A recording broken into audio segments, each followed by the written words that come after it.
I do my best, but my best wasn't good enough. Podcast is intended for mature audiences.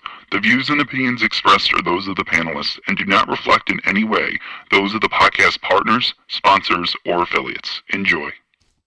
Hi, this is Michael Buffer, and you're listening to the Voice of the People. Let's get ready for Boxing Voice. Every day I'm hustling, hustling, hustling, hustling, hustling, hustling, hustling, hustling, hustling, hustling, hustling. Every day I'm hustling, every day I'm hustling, every day I'm hustling, every day I'm hustling, every day I'm hustling, every day I'm hustling. WBA Productions. I must be the greatest. Let's get that done. I've been here before and I know what it takes. Hard work, dedication. BoxingWorks.com. Mayweather is he's the best. Win, lose, or draw, we coming to fight. Can't nobody take that away from us. We're coming to fight. They do what they can, I do what I want. When you look at how he throws that left hook, it starts out really low. We're going to see what kind of character. Oh, and the lefts and rights by Maidana. And it's all Marcos Maidana here. A lot of those punches off his shoulder. I think anybody out there listening or the key, anybody, you think that's a dangerous deal to make. I think it's a perfect deal to make. BoxingWorks.com. 15 minutes. Can you be strong for 15 minutes? Can you? Listen, the concentration is leaving a little bit. Pick it up. Pick it up!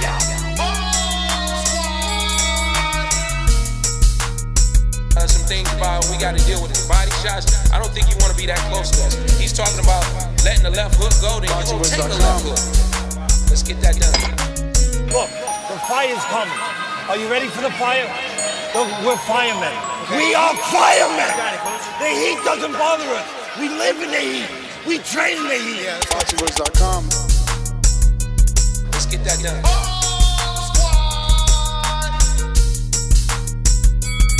Danny, how much of the difference is it for you at this weight? You lost weight, man. Yeah, I'm working out. I lost like 35 already.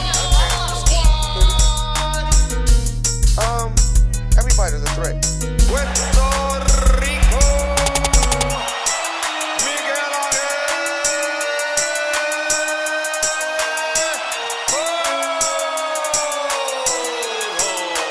BoxingWorks.com. We're not going to do that. We're going to take this fight against Keith. We're going to get less than you, Keith, but we're going to get more the second time. So go ahead and make it 2 times. BoxingWorks.com.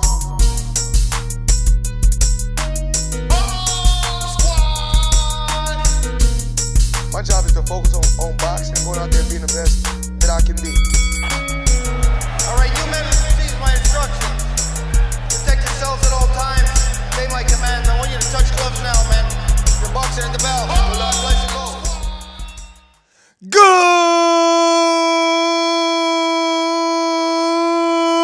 Good morning, TBV. Welcome back, ladies and gentlemen, to another morning after edition on a Sunday morning. As we just got done with the big fight, Yordenis Ugas shocks the world, upsets Manny Pacquiao, and says, "Fuck the haters. I'm the super WBA champion." Fuck the haters, bro. So, yeah, man, Ugas definitely taking, I guess that, I don't know, the winner's side. He's in the winner's circle. What could you say? I definitely did not expect it. I was picking Manny Pacquiao by unanimous decision. But King Amin of Essex, you are on here nice and early to gloat. You were the one that went on record and picked Ugas by decision, man. Talk to us. What did you think of last night's performance? Yo, shout out to everybody tuning in. How's my internet? You froze at a bit, but you're here. You're good. Let's go. We got it. Hurricane Henry, you know what I'm saying, is rearing his head in New Jersey. So, you know what I mean, it might be a little precarious for us. You know what I'm saying? People lost power in Middlesex County. Shout out to y'all. Hold tight. Yo, I thought Ugas did exactly what I thought he was going to do. I enjoyed the fight. I saw the hand home very early, first through fourth round. You know, I made fun of Pacquiao's double punch. That's a desperation move. You know what I'm saying? Yeah, and to me, this was not an upset. This was a proper introduction. I mean, we've been riding around Vegas Strip in his Rolls Royce Wraith, bumping Tupac for a couple years now. Tell me, man, Damn, you that off breaking or up. not, thinking that he don't deserve it. You breaking up a Breaking little up. bit. Yeah, every time you getting into you start talking about Ugas riding around in a Wraith, and it was like, nah, we ain't letting you finish that. Nah, they sabotaged him because this Damn, is you got what real they. bad internet today. He's been. Try to jump in back on. Maybe I don't know what the hell. I don't know. You need a Come back booster in in. there. I told you, man. You can't be playing that. You need a booster in that room, man. But how do you guys feel? Do you think that this wasn't an upset? Let's start with that poll. Do you feel? Let's start with that poll and ask everyone, do you feel this was an upset? Because according to King Amin of Essex, he don't think this was an upset. No, I don't think it was an upset. I thought this was a proper assertion of a talented fighter who's been in good fights. He's been around for a while, and he's been able to, I say he didn't walk himself into the situation ass backwards. He established himself. And one of the things about holding on to them WBAs when they be handing them out, right? If you hold on to it long enough, like an NFT, maybe it will be of some value. And so Ugas is cashing in on his boxing NFT, and shout out to him. For real, man. Just watching him, like, yo, his joy, the joy that's going through his body right now, bro. Like what he's experiencing is actually quite, dope, man. I mean, I'm gonna just play the audio. So he's saying, ponme una música, somos artistas. So he's like, I guess he's singing, right? So he's like, put on some music, put me some music. We artists in here. He's really feeling himself. When I seen this, I'm like, damn, I got to do a show. So next, let me allude to that though, right Go quick. ahead. That's the point I was making. Ugas been on the Vegas Strip bumping Tupac. I ain't mad at you in the Rolls Royce Wraith for a couple years, trying to tell y'all he's not mad that y'all don't recognize him as a true champion, and this is what it took for him. This has been on a long, again, I'm not making it seem like people put him in this position. I'm saying he was skilled enough, given this position, he was going to shine tonight, last night rather. La música,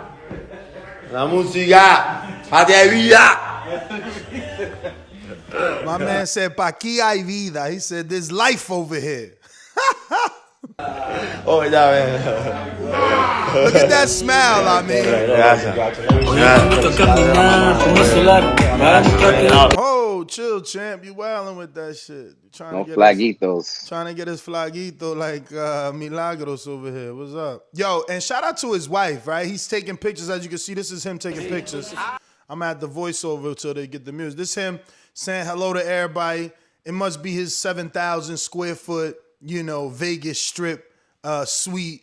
He's saying hello to everybody, shaking hands. In a few minutes, his girl gonna come throw the shades on him. Like, nah, baby, put these shades on. Don't nobody gotta see your swollen eyes. I love you. I got you. I want you to look your best. Throw these shades on. He like, nah. She like, nah, throw these shades on. Yo, that's a rider, man. I'm feeling that for real. But like, look at Ugas' face. Absolutely. Look, he just keep acting, sube esa mierda, man. That means like, yo, raise the fucking radio. That's literally translates to raise the fucking radio. But I mean, obviously, if you do literal, he used the word shit, but it doesn't translate direct. Like, obviously, it's different idioms, but he's telling him, like, turn the fucking music up. We on go mode. He about to have a cup of vino in a little bit, too. Nah, man. Well, I mean, look, I was shocked, man. I was shocked. Say again? He froze. I was shocked, man. That was well learned. Yeah, it was well learned. Like I said, I was shocked. I didn't think he could do this. I didn't think he could pull this off. I didn't think they would let him pull it off either. Right? Like, come on, man. We watch boxing. I thought like they would steal it from him. You know, you had some people that, they was in the chat saying that if you watch the broadcast was trying to mind trick you into thinking Ugas wasn't winning the fight. And I've definitely seen that. I've seen that kind of confusion from the commentators a lot of times. You know what I'm saying? Yeah. So some people were saying that the broadcasters was more leaning towards, Pacquiao, and you hate when the judges don't get poisoned. Nah, for real, man. He's just thanking all the Cubans that been supporting him, the Cubans that supported him tonight. Pacquiao's one of the best fighters in the world. Nah, he's singing. diferente. Oye, ¿cómo fue? Hoy se vamos a salir para de vida mío. Oye, se lo dije bien. Yo, my man, yo. He's singing. He got the flag. They threw the flag on him. Bruh, how good is his week going to be? How good is his month going to be? For real. He may or may not. What you think happens, though? Fighters? Exactly what I was thinking. Remember how you always talk about fighters being nationalists or just grabbing hold of that audience? Suppose relations are suitable. He's taking that to Cuba, man. Yeah, I don't know that he goes to Cuba, but do they do it now? Is it worth it now? Like, Earl's injured, so Ugas needs to heal up. He like 90 days out, which really translates to 6 months before we even start talking about Ugas. So he ain't getting a tank fight in October. September, October, no. 2 months later, he ain't getting a tank fight. No, because there was some rumors, light rumors, insinuations. People was like, oh, what if Tank fights Pacquiao next? That would have been a big fight if he would have won, but he lost. I mean, I'm not saying that he can't do it off a loss either, though. I would buy it off a loss. I don't give a fuck. Definitely Yeah. off a loss, because this is the swan song for Pacquiao. If everybody was already questioning if this is it, nice way to go out against Tank. You mean swan song again? They was already announcing on the telecast this was the last one. Yeah, again. He's on a retirement like Jay-Z was retiring.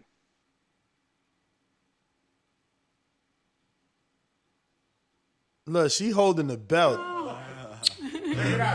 That's crazy. Gracias a todos. Look, taking them pics. Estoy bien agradecido, tomando la victoria con humildad. He says, I'm very grateful. I'm taking my win very humbly. Tomando la victoria con humildad.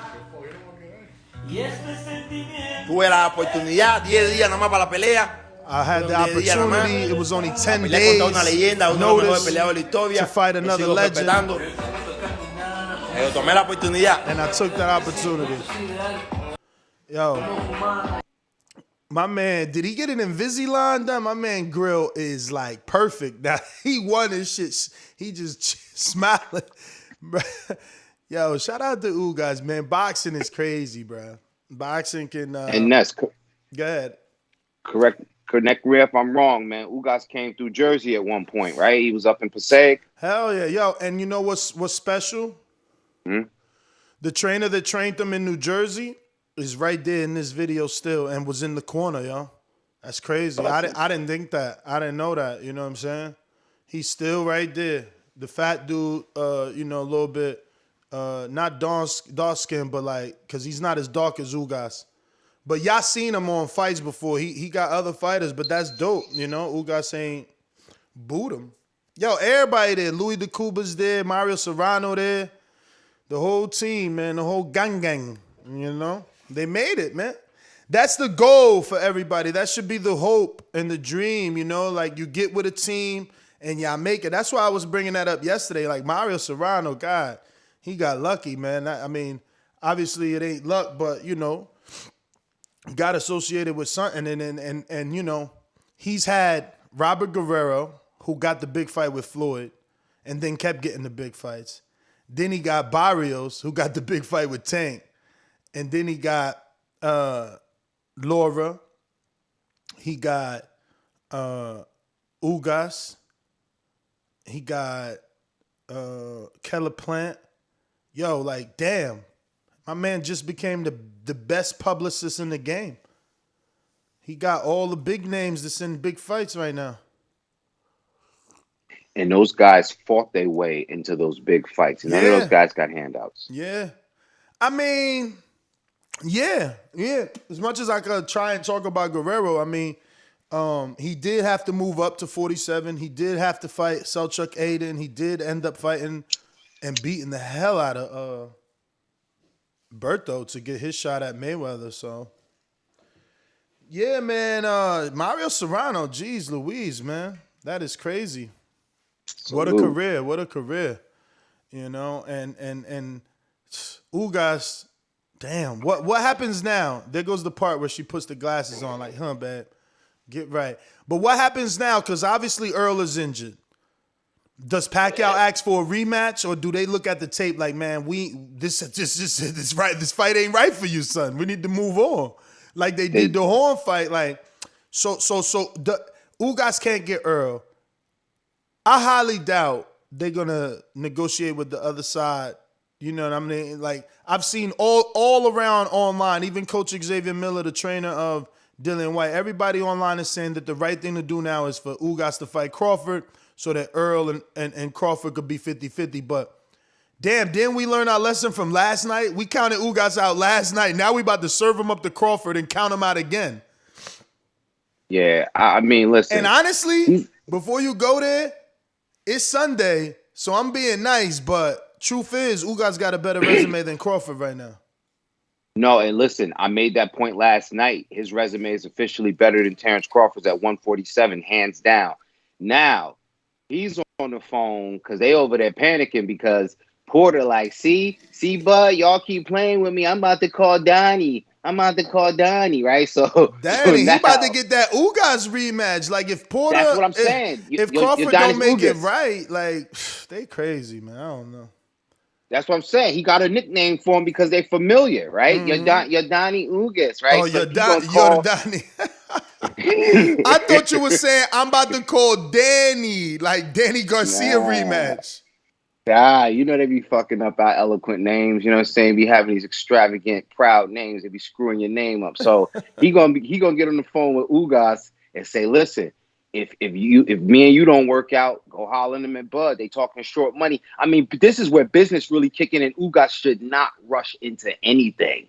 He shouldn't rush into anything. He shouldn't rush into no. You think Al called him? You think he got the call from Al himself? Absolutely. Because he has to. Number one, he walking around with one of Al's rings, that WBA. You know what I mean? So once you get the WBA, you officially become #Al's boys, right? Is he really an Al boy? Is he really an Al boy?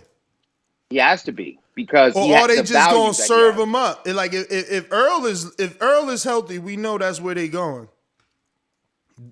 Well, it ain't like they trying to give Ugas some hometown Miami fight. No, but they're gonna let him be the man, and they're gonna say, we're waiting on Earl, but Ugas is a competent enough champ that he could fight in an eliminator should Earl have to. Like, they can't serve him up, because as deep as 147 is on the PB side of things, those guys have kind of already matched it up, because if you take Spence out the mix, then Porter's the man on the PB side of things at 147. And then that puts him again in a situation with Ugas. Attacked by the internet. Feel what his options are. They got me? For a quick little second, I mean, I jumped the gun. By the time I started talking, you was back. I just want to check these rankings, because if these belts go vacant, and I'm talking WBC, Sean Porter and Manny are number 1 and 2 in the WBC. Quadratulo and Porter are number 1 and 2 in the IBF. So Porter's the man. So that belt stays in house without a doubt. Now, if Al sends Porter to fight for the WBO, because he's number 2 in the WBO and currently ordered to fight Crawford, then Al has Manny on IBF and WBC. But Jerron is number 4 in the IBF. Oh shit, he might get a shot at Earl. Earl better hurry up for he gonna have to be vacating, looking like He gonna look like Charlo in a little bit. Jerron number 4. You know the IBF don't play no games. They give their boys their shot. If Jerron's peoples could somehow secure that fight with Quadratulo, he jumping the line. He need that fight with Quadratulo. Abdurakhorov. Yeah. That's crazy. Abdurakhorov is number 1 in the IBF, but he's number 9 in the WBC. How is that even possible? That's the Ukrainian cat, right? Yeah, and he number 10 in the WBO. Like, damn, how you go from number 1, 9, and 10? Like, that's a huge drop off from the other sanctioning bodies not respecting you like that. So again, with Spence out the picture, Sean Porter becomes the man. So the man. You know what I mean? But I think that's why Keith, I think that's why Keith has been getting ready. Keith out here getting desperate. He mad and so, I just need a fight. Al playing chess, man. These belts go vacant. It could be Keith and Pacquiao for the WBC and a rematch on pay-per-view all over again. Oh, you froze. Fuck. I'm never gonna get a reaction out of on point today. He's frozen over there. You back? Yeah, man. I don't know if I like that though, man, because I don't see Pacquiao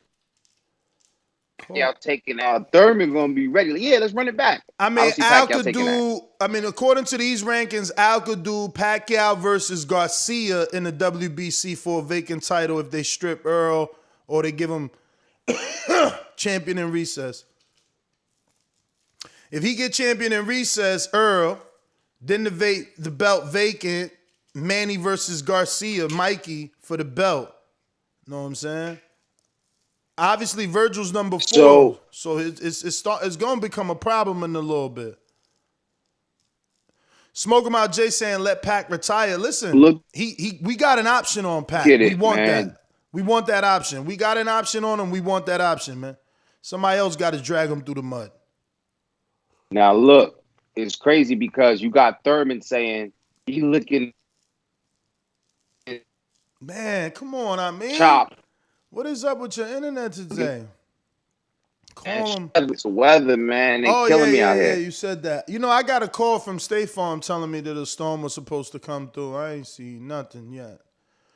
But damn, you going in and out. Let me get to these super chatties real quick while we see if the internet gods save us.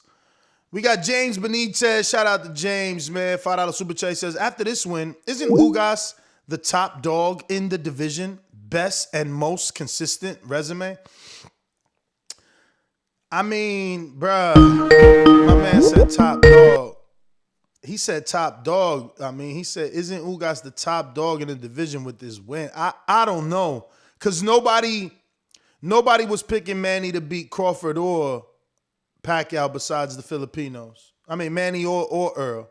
So I don't know, just because Ugas beat him, that makes him one above Earl and Crawford, right? Yeah, I mean, it's Pacquiao. People going to say it's Manny Pacquiao, and Pacquiao's coming in off a win over Thurman. He's not coming in off of, you know what I'm saying, a win over, somebody else, so it's hard to question, even, he's getting older, but it's still Pacquiao, again, coming off a win off the top of the welterweight division. And like I was saying, it's funny because Thurman is licking his chops, looking at Porter like, I'll run it back. You got Pacquiao licking his chops. What for, though? That's like, if I'm Thurman and I'm just watching everything that transpired, like, what the hell am I calling out to give me a Thurman-Porter rematch for? Like, no, I'm saying this is all hypothetically, if Spence somehow gives up the titles, Porter becomes the man. Porter. Oh, man. Call him internet Thurman's issues. We got a poll going on. It says, do you feel this was an upset? Do you feel that Yordenis Ugas upset Manny Pacquiao, or was this something that you expected? A lot of people saying 57%. No, it wasn't an upset. I don't understand. When did Ugas become a favorite? He's a counterpuncher. He should have been a favorite from the rip. Crazy. Yo, and he won clearly. He didn't win with any sort of controversy. And real quick, I want to just let the audience know, I did buy it on YouTube and I still have it. So hopefully you guys bought it on YouTube and you can still rewatch it. I rewatched it this morning and it felt really good for it to be there. You know what I mean? I didn't like the way Fox treated me after paying $80 for the Andy Ruiz, Chris Arreola pay-per-view, waking up the next day not to find it available for playback was frustrating. So shout out to Fox and PBC for allowing it to be distributed through YouTube.com, who did a fantastic job in streaming it. I had no hiccups, no drops, and the playback is there for access today, which I can't complain. And you know, as consumers of this sport, we got to give each other these little tips. You know, I don't want to see Amin get robbed for $80 because he wanted to watch boxing, and then he wakes up the next day and he can't watch his $80 worth of boxing again. It's like crazy. Don't let me get robbed. Yeah, man. You know, I forgot to play the part where he says, fuck the haters and shit. Cubanos salieron masivamente a apoyarme, yo lo sentí. Oh, that's another thing. He's saying that the Cubans came out heavy to support him, that he felt it. I was like, okay. I mean, it was a packed house. It was a packed house for sure. What they had in there, 17,438. Masivamente apoyarme los cubanos. Gracias. Y yo siempre he dicho, los cubanos a mí no me deben nada. Lo que yo hago, lo hago porque amo mi... He said, thank you. And I've always said the Cubans don't owe me nothing. What I do because I love país, my porque quiero la country. libertad y oportunidades para And mi I país. want A mí los cubanos the no me deben freedom nada. and Pero liberty for my gracias, country. salieron masivamente a But apoyarme. thank you. Y'all came out massively to support me. Somos sensibilidad. Oye, dame un chavo ahí. Yo, I love the way he looked, singing and smiling. León, dame un chavo de Red Bull con Blue ahí. Yo, my man said, give me a shot of Red Bull with blue. What are you talking about? Blue Label? Huh? Johnny Walker. He want that Johnny Walker. He said, it's time to get a drink, baby. Tengo pisotear. Acusa de pistola y de palabra. No más mentira. El pueblo pide libertad. Con la izquierda, con la izquierda. Izquierda que...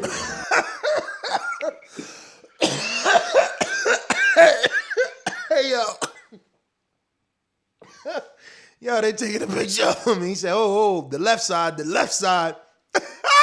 Like, that's his good side.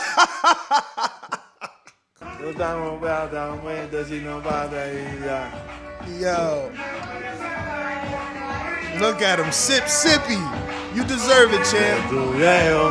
My man's smile is everything, though. His smile making me smile.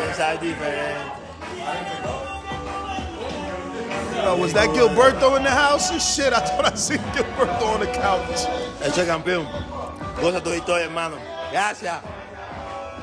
Gracias. Maybe I should have kept the timestamp so I could have just went right to it and be like, fuck the haters, Los right? cubanos me apoyaron masivamente, estoy orgulloso, todos los cubanos decían que no apoyaban a la gente. He says that he is orgulloso means proud of the Cubans because people said Cubans don't support, and obviously he's felt that.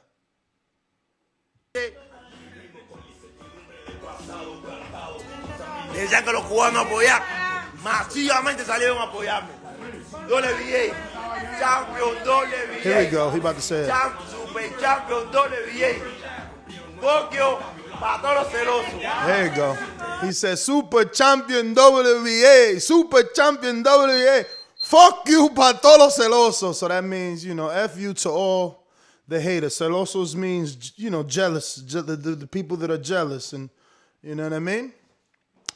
So there it is. He's going to keep repeating it, but I just, you know, it's in my title. I ain't want anybody thinking I'm putting words in my man's mouth. But yeah, man. It's ball's in his corner now. I want to see, like you said, does he turn into an Al Heyman boy now because he got the big win? You know? I don't know. Let me throw there just for those that, you know, we're not going to knock. His bicep was injured. Yeah, I mean, I was fooled too. I was fooled. I thought the bicep was injured. If it wasn't, he was tripping. Maybe, I don't know. That's a little bit of showmanship. But if it was, then we ain't even see the 100% Ugas against Pacquiao, and that's scary. I mean, that's obviously a possibility. It's crazy though, because the world was so sure he had something wrong with his arm. And even when Coppinger reached out to Louis DeCubas, and Louis DeCubas said Coppinger said Louis DeCubas said that there was nothing wrong with the arm. We just wrote it off like, he's supposed to say that. What is he gonna say? Yeah, he's got a tear and he's gonna fight like a warrior? No. So I mean, he really fought like he didn't have anything wrong with the arm. But I mean, come on, there was ice, everything. I mean, is someone pulling the strings? Like, is Al that elaborate that he's like, man, listen, we got to sway the betting line, man. Put the ice on, do a little videos, leak a few pictures. Like, what the fuck, bro? Because he had me fooled. I mean, that shit looked like his arm looked like an anaconda that swallowed like a rat. Like, his bicep had a ball inside the bicep. You know what I'm saying? Like, I wasn't seeing things. The people was like, Photoshop. I'm like, that shit is in the video right there. You can see it in the video. So I don't know, man. But let me open up these phone lines in case you guys want to call in. The number to do so is 1-425-569-5241. Press 1. One time. Voice your opinion right here on the Voice of the People hotline. Don't forget, you can also add Nestor Gibbs on Skype to be part of the conversation. These calls are brought to you by Big Rigs Trucking Agency, experts for all your insurance and trucking needs. For quotes and consultations, visit us at brtagency.com or contact us at 908-943-6918. Yes, sir. Yes, sir. Let me go out to Ra in Baltimore. What up, champ? Good morning. Good morning. Yo, peace, nice morning, man. Thanks for going live. That was a good fight. It was kind of bittersweet because, in my opinion, if I was Freddie, I would let Manny sit it on down, hang him up. Maybe I'm biased, a Manny fan, because his style is my favorite in boxing. Period. You know what I mean? Manny was still coming in spurts. Manny was doing what he had to do. Ugas, the shots he was landing was just like, it was pretty crucial, brother. I was, I was feeling Manny's wife, like how she was wincing at the shots that he was taking. But let the story play out beautiful, as in Keith avenge his loss for Manny. You know what I mean? Like Tyson did Ali. You know what I mean? But that was a good fight. I mean, again, boxing is like a bipolar girl. You know what I mean? 1 minute you done with it, the next minute you back with her. After seeing a good fight like that. Ugas wasn't no replacement. I think Ugas was. I kind of wasn't mad at either or, Spence or Ugas, really. But that was a good fight last night. I mean, I think what he said earlier. Dropping some bombs, definitely about Ugas need to take his time and just, sit back after this, enjoy that. It was real beautiful to see. It was really what I fell in love with boxing for, was seeing the emotion Ugas had last night, you know what I mean, how his girl was happy for him and everything.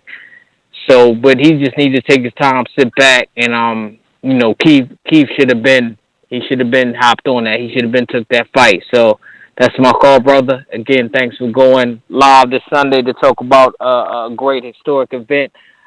I hope Manny does hang him up. And I'm saying this as in somebody that, I never met Manny before in my life, but how Manny is humble and he is for the people. He's a man of God. He just need to hang him up and walk away, while he's still in all the right, while he still has all his marbles. So, peace, my guy, and I'll hang up and listen. All right, brother. Thank you for calling in. What do you think, man? You agree? Let's make that poll. Should Manny retire? I mean, what's left? I mean, Next, again, if this is not his last, the next fight gotta be his last. What's left? Should Pac-Man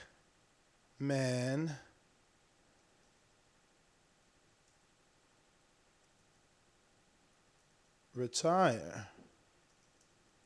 Or no, fight Tank Davis. Let's go with Gervonta so you know who it is. That's a safe fight, I think, right? Like, if you're Al offering Manny that, isn't that safe? Who's that?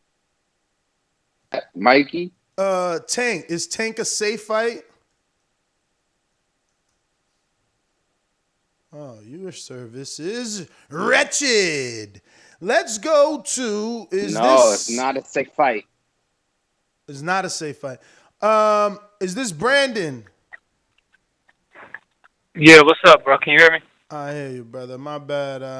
I ain't used the paper. So where are you? Here we go. Hey, whole nother time zone. Jumped up for back with our mind on. Can't play when you here, get your life stole. If you bring it here, then the price grow. Folks jabbing and punching the line long. I drop a pigeon, let 9 go. We slap with the fake glass and white go.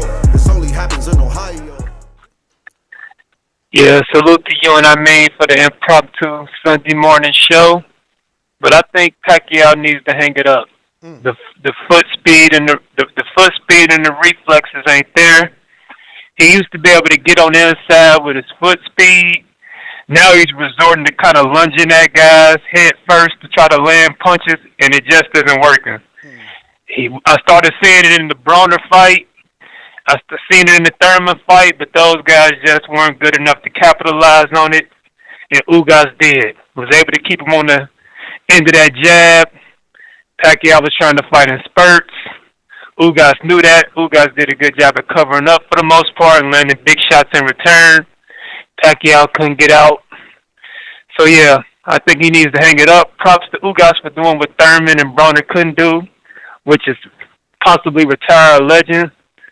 Right now, if he wants to take a, easier fight, wait on Earl, that's fine with me. He deserves it. But, yeah, that's my call, man. He won the fight. Who's that easier fight while he waits? Like an Abel Ramos? Give me a name. What's a good name for him to wait?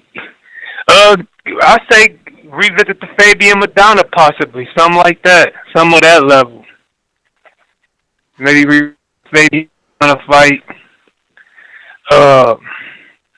Maybe an Ivan Red catch.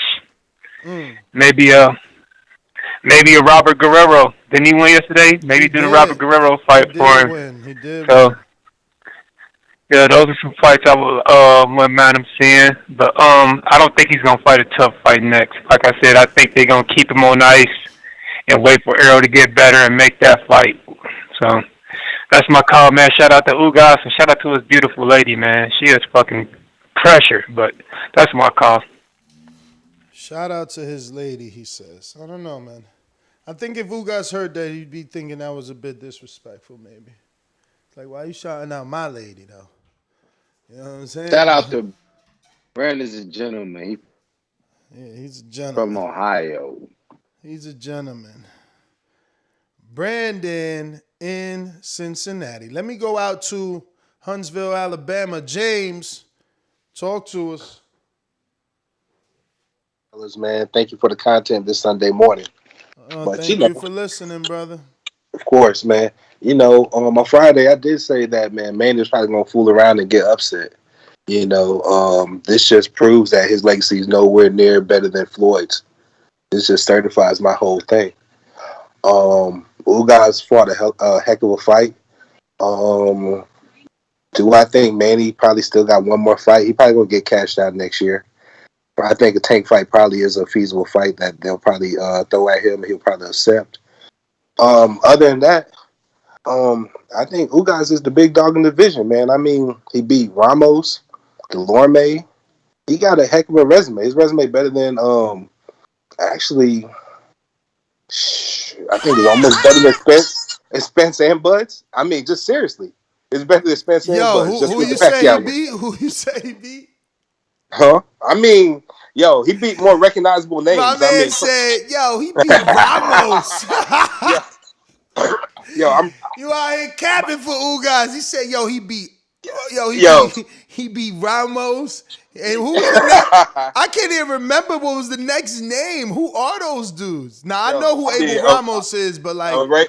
Ray Robinson, Jamal James. I mean, come on, man. Yo, he beat some recognizable names. Mike Dallas Jr. I give him credit. I give him credit for Ray Robinson because Ray beat Josh Kelly and Cat Velasquez and got the short end of the stick. What about Delorme, Ness?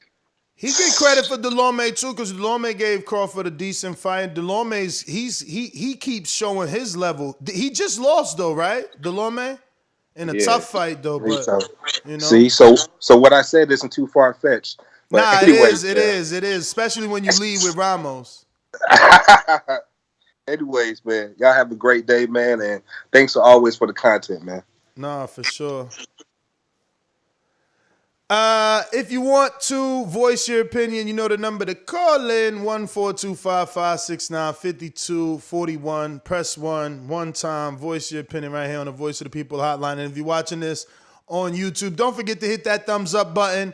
We're here 7 days a week talking boxing. Yesterday was the big fight. We were live. Today, it's the morning afterthoughts, man. How do you feel after waking up, finding out that the legend, Manny Pacquiao, may retire or has been retired by the Cuban sensation, they call him out here on these internet streets, Yordenis Ugas, who says, FYI, fuck the haters, I'm the super WBA champion. Let's go to Coach Rivera. Are you available? Are you available, Coach Rivera?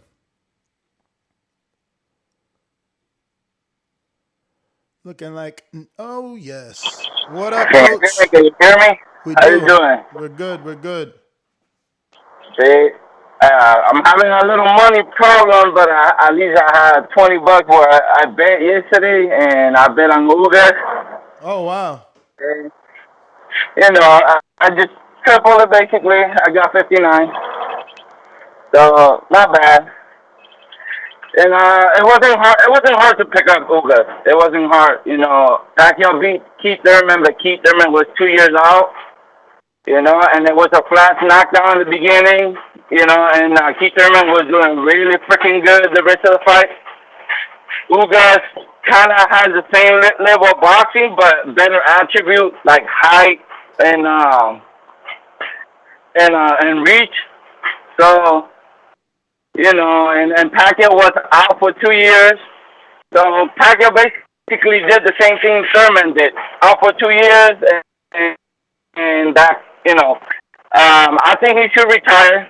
I don't, because the only big payday that he's going to get is Crawford. And you know right away they're going to try to feed him to Crawford, Tank, and Errol Spence. But even though I don't even think Errol Spence is going to take that fight. That's it.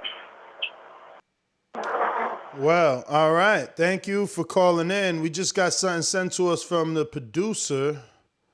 I guess I might have not seen this or it just came through, but we might have to play this new information. I mean, it's new to me anyway. And probably new to the audience. Dígame. Probably new to the audience. I mean, who's out here watching post-fight press conferences anyway, right? But here we go. Tonight, but my best wasn't good enough. Tonight. Yo, did he really go with the same line? What the fuck? I did my best tonight, but my best wasn't good enough. Tonight, no excuses. I've done a lot for boxing, and boxing has done a lot for me. I look forward to spending time with my family and thinking about my future in boxing. You know what that means, I mean. It sounds like he prepping it. He prepping it for the outro. I am a fighter inside and outside the ring. And I look forward to getting back to the Philippines and serving the Filipino people as this pandemic continues. Congratulations to Ugas and his team. And in the future, you might not see Manny Pacquiao again to fight in the ring. In the future, you might not see me in the ring again, man. I mean, you think the dollar signs motivates that? Yo, he fronting, man. And I said the same thing about battle bars, Lord. Let me. In my heart, I want to fight. I want to continue fight. But the thing is, I have to consider also my body. I want to leave a legacy as an inspiration to everybody. Might be finish my career at boxing, but this is my statement to all the boxing fans. The people are all over the world. You know, we entertain people. We entertain in the ring. He said what? We what? He said answer? You think he said answer? But the most important thing is what we have done to others, how we can help them, not only for a Filipino but to all our brothers and sisters all over the world. How we. All right, so he definitely he's going with the whole political speech. We got a long distance guy here. Who's this? It's T. Toronto? It's Terrence. From Toronto? From Germany. Oh, hey Terrence, how you doing in Germany? I'm doing all right. What you think of the fight? I think it was a good fight. I think that it was a little bit crazy, knowing people didn't give Ugas much of a chance, knowing that Ugas is a very skilled boxer, and Pacquiao seems to have problems with boxers, especially long boxers with good jabs. I think I saw periods where Pacquiao jumped in and do what he does and sidestep. Ugas was right there, and Pacquiao, that usually surprises people. It really didn't surprise Ugas, so, I think that put Pacquiao off a little bit. The body shots definitely hurt, which is what I was banking on in the Spence fight. So, I think Pacquiao probably took Ugas a little bit lightly. I think the public took him a little bit lightly. So, you got something playing in the background, champ? Yeah. Yeah, can you lower that, please? Sorry. Yeah. Thank you. So yeah, I felt it was a good fight by Ugas. And Pacquiao, whether he needs to retire, I'm not sure. It's a couple fights out there for him, but congratulations to Ugas. I look forward to seeing him versus Spence or Crawford if Spence gets healthy and Crawford gets loose from whatever his situation with Top Rank is. And congrats to Ugas, and Manny is a legend, but he fought a great boxer tonight, and his age is his age. All right. Thank you for calling in, brother. All the way from Germany. People asking, let me see, is this a super chat? Yes, it is. Robert Singleton says, salute, Ness.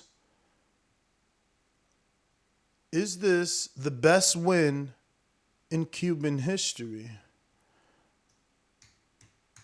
And I don't know, but I mean, after doing a quick Google search, the best Cuban fighters that come up, the only one that I know is Teofilo, not Fimo, Teofilio. The dude that a lot of people compare to Muhammad Ali, but that was an amateur fighter. So, amongst the Cubans I know, this is the biggest win of any Cuban. I mean, the only thing comparable to this is Guillermo Rigondeaux's win over Nonito, who's never going to be as big as Pacquiao, but it's a great win for him. But this is the biggest win for any Cuban that I know. Obviously, you're going to have your history buffs come in and tell you how,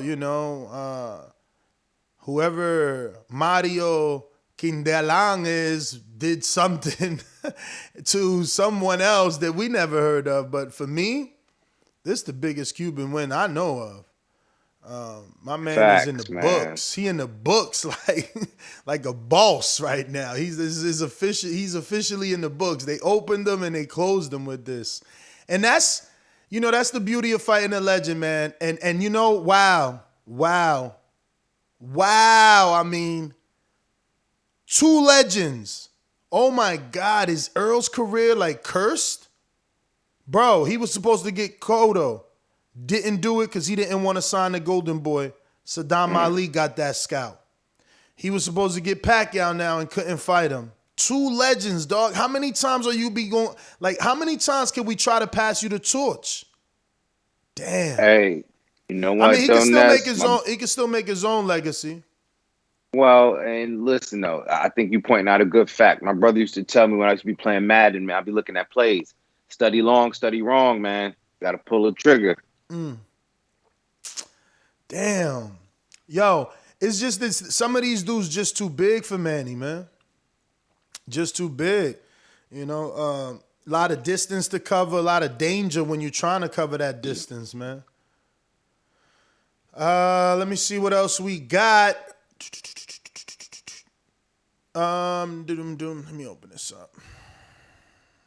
But remember, if you want to call in, the number is 1-425-569-5241. Press 1 one time to voice your opinion right here on the Voice of the People hotline. If you haven't pressed 1, I cannot go to you. So do that. We're going out to High and Low Sports Centrum. That says the boxing voice is more. Shout out to you. Good morning to you. Good morning to all rocking out. Morning afterthoughts.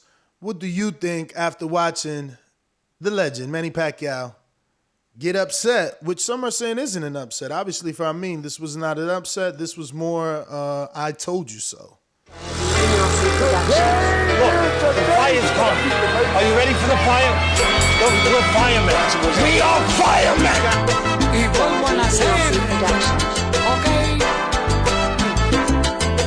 BoxingVoice.com. Hey, good morning, Ness. I mean, good to be here with you both, man. Morning. Hey, after the 5th round, I was looking at Manny. He had like lost his pop, and he had no answer for that looping right that just he got hit with that shit like 20 times. Yeah. That ain't the Pacquiao I'm used to, and that was a funky, telegraphed kind of. He could have done better with that. Bro, this Pacquiao gets carried out of the ring like that other dude, Sejas, if he fought Spence. Because Spence would have been relentless. Had Ugas picked it up and hit him like they just blah, blah, blah, blah, blah, he would have knocked him out. He would have hurt him, and Freddie would have stopped the fight. But I was like, at the same time, I'm looking at Pacquiao like at the 7th round, and I'm like, Ugas, please don't hurt him. You know what I'm saying?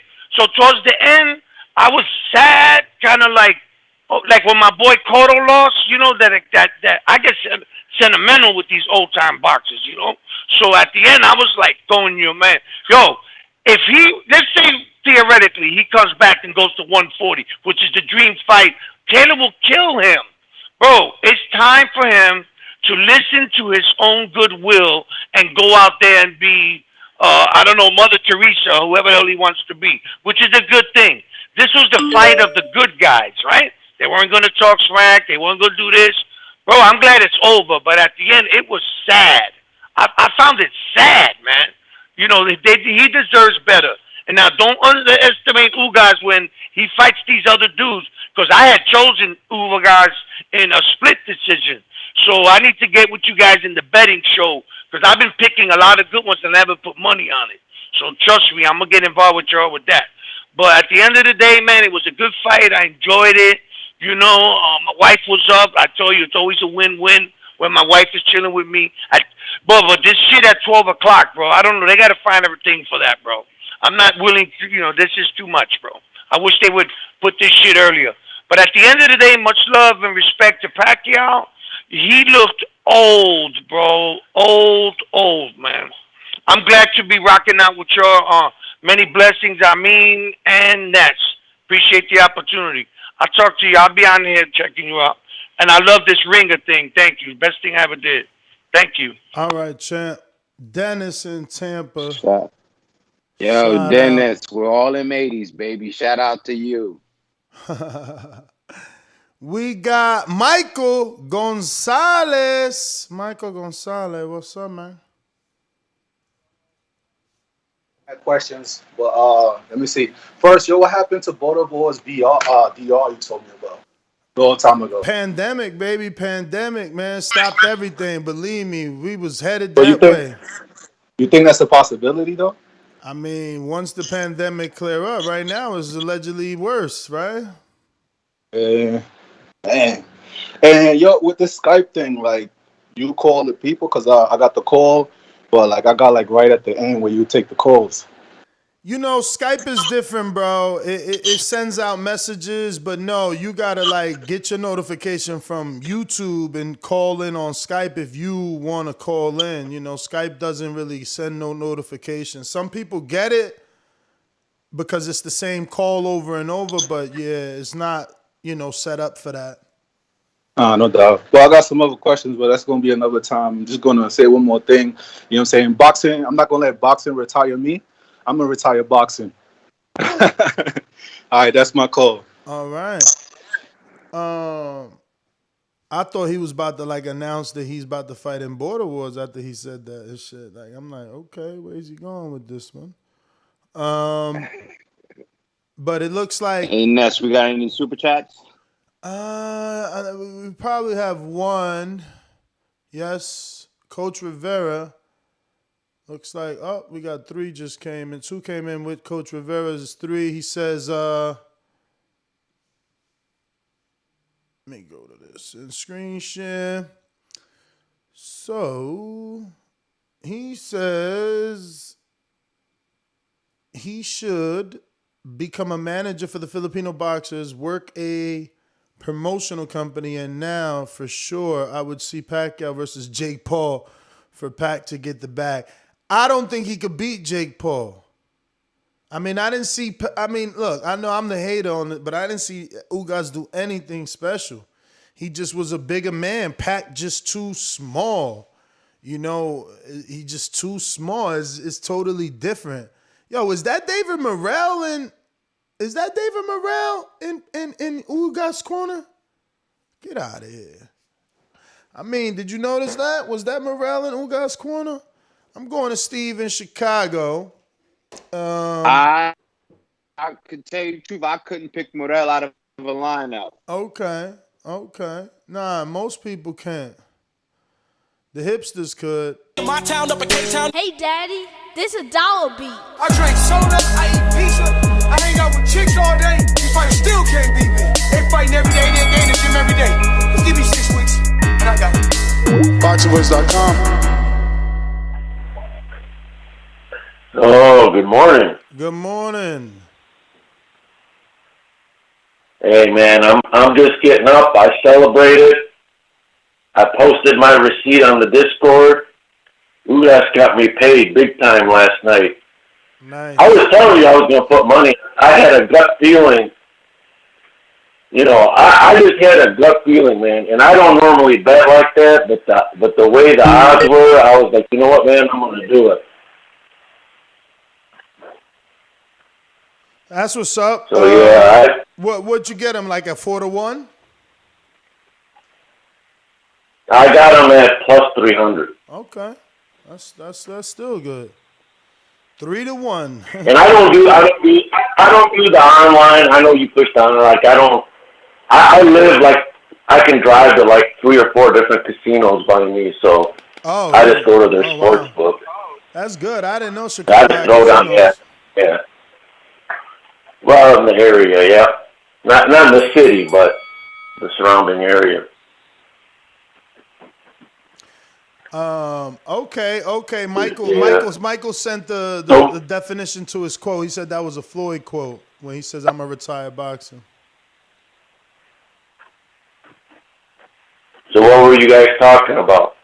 Oh man, just morning afterthoughts, man. Yordenis Ugas upsets Manny Pacquiao and goes on his Instagram and says, "Fuck the haters. I'm the Super WBA champion." Yeah. All right, well, we'll leave it at that. I don't have too much. Like I said, I just woke up and I knew you were probably having a show. So, hey, salute! I finally got some money. Shout out to you, man. Don't spend it wisely, brother. Steve in Chicago getting paid. I thought the decision was the payday, man. Damn, they got me, man. I thought betting Pacquiao by UD or just decision, bro, was it. I thought that's all you had to do. I thought that's all it had to be. I mean, out here getting right picks and shit. You ain't bet nothing on it. You in Jersey too. Tell me you bet. Nah, man. Damn, could have had that. Could have had the remodels done already, man. With all the shit I've been picking. For real, bro. We got, is this Noah in Oakland? Is this Oakland, Noah? What up? Noah. Nah, man, take that headset off. We do not hear you. Hello.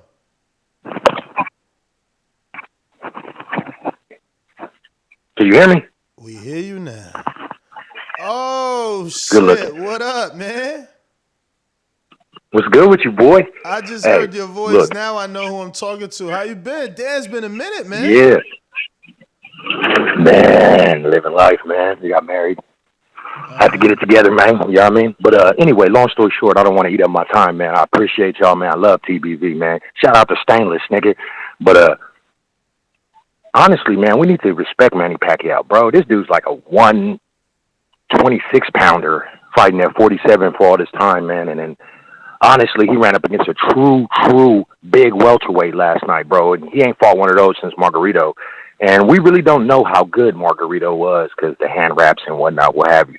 But, man, dude, last night, bro, you seen a 42-year-old 126-pounder in there with a true 147-pounder, and it just like, man, it wasn't nothing, like you said, I didn't think Ugas did nothing special, bro. It wasn't nothing special Ugas did. He was just bigger and there all night. So that those angles, right, that you have when you're attacking like that, if I can just reach out and hit you with that jab, bro, fuck that angle. It's like moot now at this point. That's why there's weight classes, bro. And it also makes me think like, damn, how dope is Manny? I'm not even gonna go into the steroid thing. I don't care. Just how dope is Manny? Like honestly, bro, that it was a sad night in boxing when you have to retire one of your generals like that. But it's also a beautiful thing because you really get to see exactly what somebody brought to the sport. So ain't nothing sad about it, bro. I'm looking forward to Ugas and Thurman. Ugas and Spence, because I know that's what's going on. What's up with your man, Q? Yo. Noah, sorry about that. We got our guest on, Spencer Fearon. Nah, you know what? I'm going to come on in about half an hour. Give me half an hour, bruv. I mean, if we still here, bruv. You're still going to be here. The show's popping, man. I was jumping in the bathroom, listening to the show from the UK. You know, what? I'm feeling the show, man. So I got to get that energy. I'm going to be back in a minute, Ness, all right? All right. Let me we go got to have something to argue about, though. All right. Noah, I'm sorry for the interruption. Go ahead. Yo. Hey, man, when Spencer come back home, man, tell him I said salams, man. Salam alaikum, man. That's my guy, man. That's the Ox, Spencer Fearon, man. But, basically, man, I was just saying that, what's up with Keith, man? You know what I'm saying? We trying to get him we trying to get one time that Gervonta Davis fight. I sent you, nigga. I sent you. I'll be watching. I sent you. Shout out for the Fight Hype gig, too.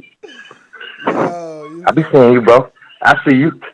Yeah, man. I mean, I don't know what's up with Keith. I thought, you know, Ellaby said a nanosecond and he ain't sent a contract, man. But let me get to Hobbs, New Mexico.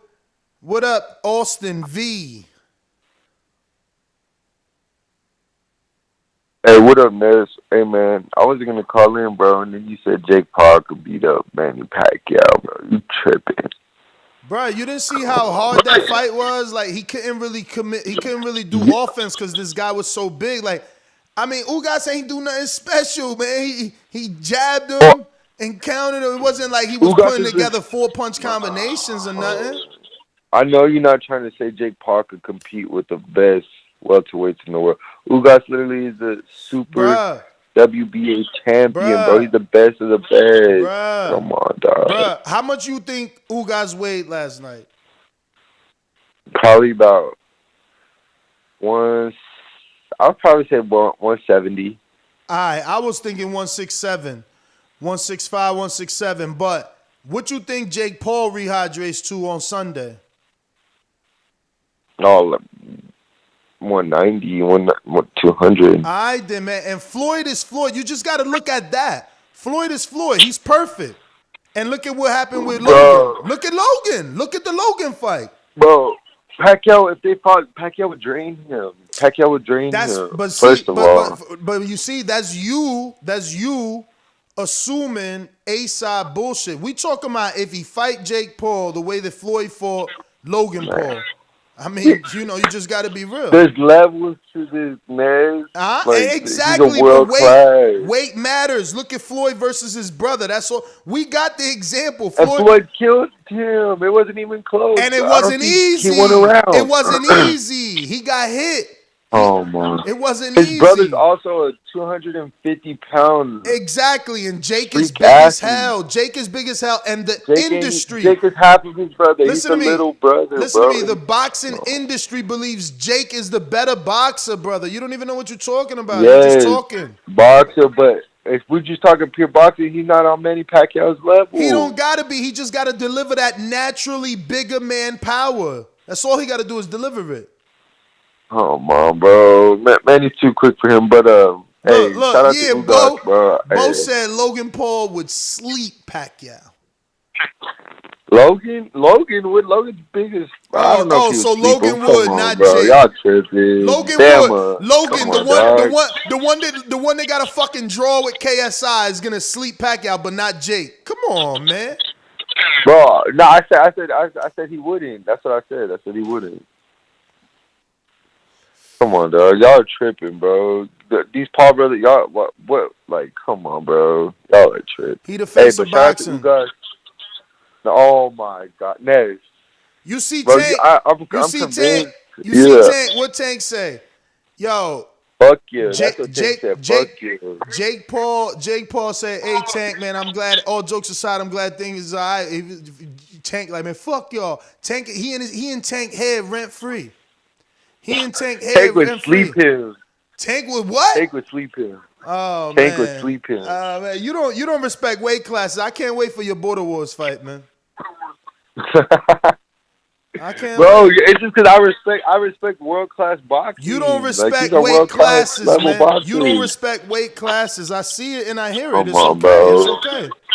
Let me get to some other callers. Austin V. I'm going out to Geo 904. What up?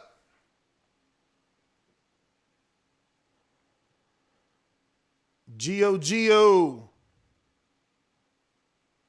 In the meantime, we're going to go to this super chat from Okay. Hey. What up, champ? My bad. I was muted. Man. I wish I would have called in earlier, man. I've been telling everybody, man, Ugas going to win this fight, man. But, man, I never gamble. I never bet. But this weekend, man, I asked my homeboy. He usually bet at the gambling house. I was like, bro, if you going down, though, put me some money down on Ugas, because, man, people really in love with Pacquiao, man. I was saying Pacquiao ain't the same since that Horn fight, man. It's been a lot of fool's gold with Pacquiao. The Thurman win, that was more on Thurman than Pacquiao, man. I even said it with the Broner fight. He beat Broner easily, but you saw in the fight when Broner did throw, Pacquiao's right there to get hit. I've been telling the whole thing, man. Pacquiao, he old, but you know what I'm saying? He still got a little something in there, but yeah, Ugas, counterpuncher, bigger, can rough Manny up. I had Ugas the whole time, man. I wish I would have called in, though. I wish more people would have called in, too. I promise you, I'd have made my bet the other way. Y'all hung me out the dry, man. I remember all week, I'm picking Pacquiao by UD. I mean, ain't come on the show one fucking time to tell me the opposite.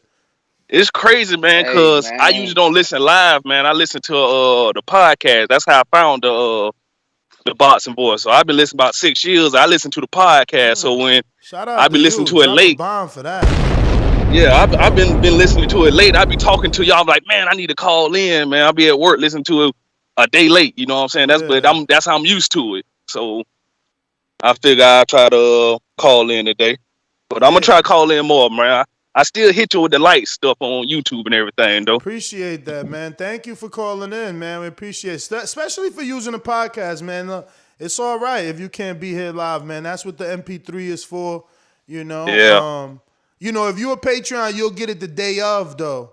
You'll get it Right, the day okay. of, and it won't have no ads. I know you got to be those Spotify ads, crazy.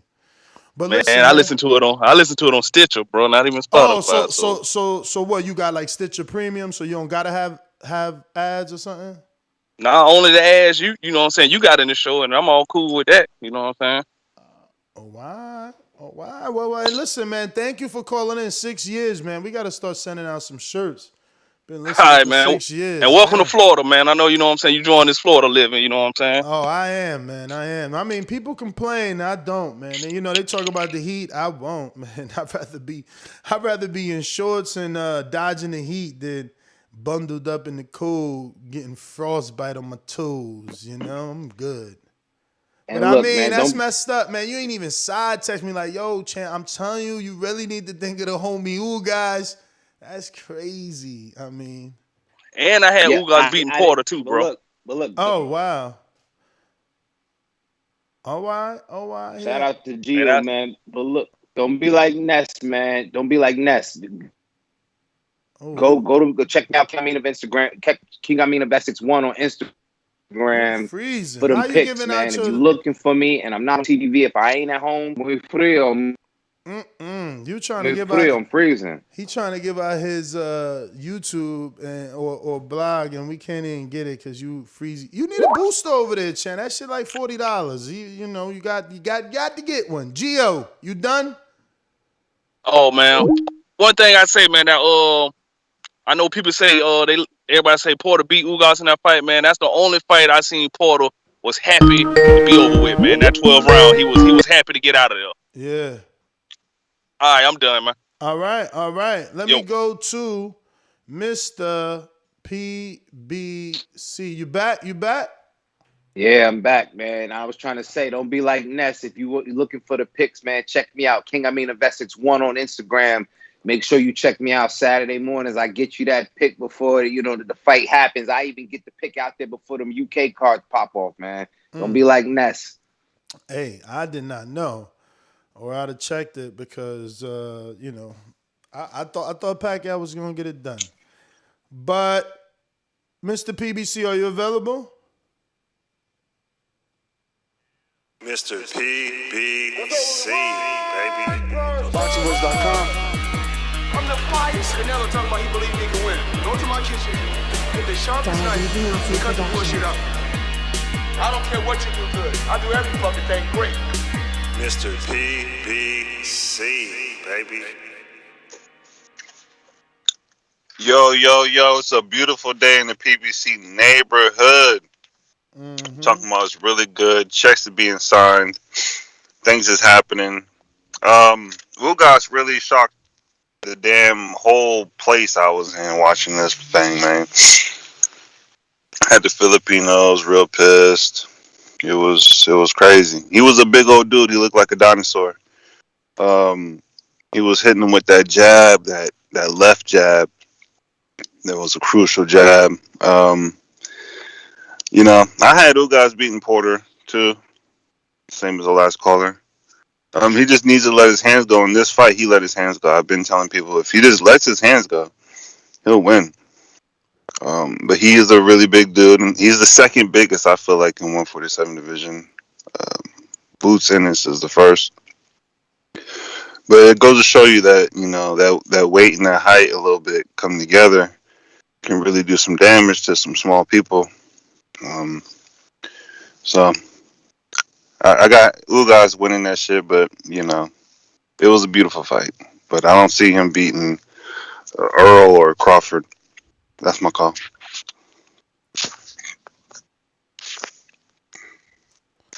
All right. Shout out Mr. PBC.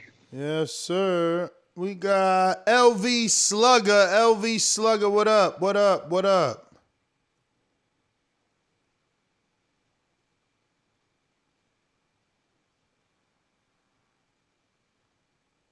No LV? TBV, what up? What up? What up? TBV. What's Oh, good? what up, man?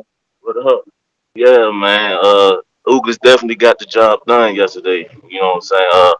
This shit just had me. What that got me pissed off though. I was gonna bet on Ugas, man. Soon as they made the switch to Ugas, I'm like, oh yeah, I'm about to bet on Ugas. Can't wait. But usually when I bet, I wait that Saturday when the fight go down. So then they start coming out with the pictures of the bicep, the pictures of the shit. So that didn't even persuade me though. You know, I'm thinking when I seen that, I'm thinking that's just some Photoshop shit. They just trying to get people to not, bet with Ugas. So I messed around and watched the live weigh-in, man. That Friday I watched the live. If y'all go back and watch that live weigh-in, Ugas hop on the scale. He start flexing. You can clearly see it's a knot in that man left by. Clearly can see it, man. So when I seen that shit, I'm like, oh no, I'm not about to waste no money and bet on that shit. So I'm thinking it was gonna Pacquiao was gonna get the job done. Saturday night, the fight come on, you don't even see the shit.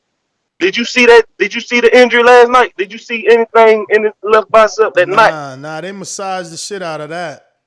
I'm saying that's crazy. Like, bro, I'm pissed that I just didn't bet no money because I was going to bet on Ugas, man. I shouldn't even watch that live weigh-in, man. I watched that weigh-in, it just threw me off from betting on it. So, I mean, that's the only thing I'm mad about, man. I was supposed to be up this morning, but yeah, but Ugas, like you said, Ugas didn't do nothing special. Like, just a bigger man and just was outboxing him, man. Keeping his jab was snapping Pac head back. So, you know what I'm saying? Man, Ugas, yeah, he definitely did what he had to do to get the job. And he's the super champ. Tight right now. Fucking Steve just paid his mortgage, bro. He put 300 on fucking Ugas to make 12. Crazy, bro. I was gonna bet 100 and just make that plus 300 and just get that 300. You feel? What the fuck? Yo, that's ball. See, I ain't got them type of balls, man. I can't bet 300 on Ugas. Yeah, I wasn't gonna bet 300. I was gonna bet 100. Think about what you asking me to do. I get you, Steve. You did it. You the fucking man. Your balls is like Canelo size, but that's my thing. Like, how could I put 300 on the underdog against the legend? Man, fuck, yo. I never thought this was gonna happen. I didn't think so. I was gonna bet the 100, man. Like I said, I was gonna bet the 100.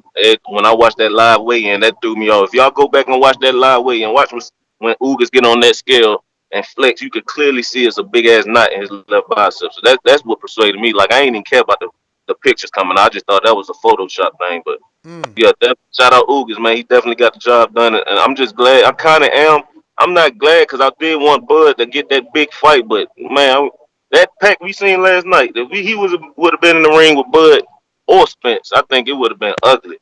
I think it definitely would have been ugly, man. But and this don't diminish Pac career, in my opinion. You know, he definitely a legend. I mean, I don't know, man. I don't know. This don't mean Spence would have did the same. You know, people handle Pacquiao's speed differently. You know, but Spence has a very good defensive guard, just like Ugas. So it could have been a similar fight, but I mean, people just handle that they handle that speed of Pacquiao so differently. I don't think that speed. I think it's starting to wear down like that. Like I believe Brandon called in. Like, yeah, you can tell his speed not there like the Pacquiao we know. You know what I'm saying? He was doing a lot of lunging in instead of just using that feet work that quick like he usually has. Ugas was just timing his ass and jabbing him for real. That jab was lighting Pac up, man. He was snapping his head back with that shit. But yeah, Spencer Bud would have stopped the Pac we seen. And Spence ain't even been stopping nobody, but I think he would have had the skill set to stop Pac. The Pac we seen last night, Bud Spence probably would have stopped him. But like I said, I'm not going to diminish Pac career. You know, he was still down to be great, but all that Floyd talk need to stop, man. But yeah, shout out. I mean, it's over. He talking about he say we might not see him ever again. You know what I mean? He done. Yeah, that's so. But yeah, man, thanks for calling in. Let me get to sarcasm that says, willing to bet Manny was overworked and dehydrated. That's the thing with Manny fans, bro. They always got an excuse for his loss. Like he never just lost. He something's always up with his losses. It's crazy. But let me go out to, is this South Carolina? D in the South, what up?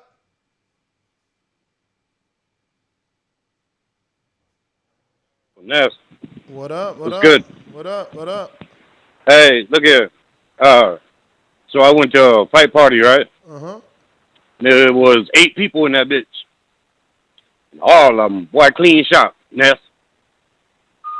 Yeah. So I bet 20 around the board. Yeah. So I was happy as shit. I should have gone on the bookie, my bookie. That's what I should have did. But was real busy yesterday, so I didn't get a chance to do that. But Pacquiao, man, I think he would have got beat down, man. That would have been a bad thing if Spence was in there with him, I think. I really think that because he was there to be hit, encountered all night.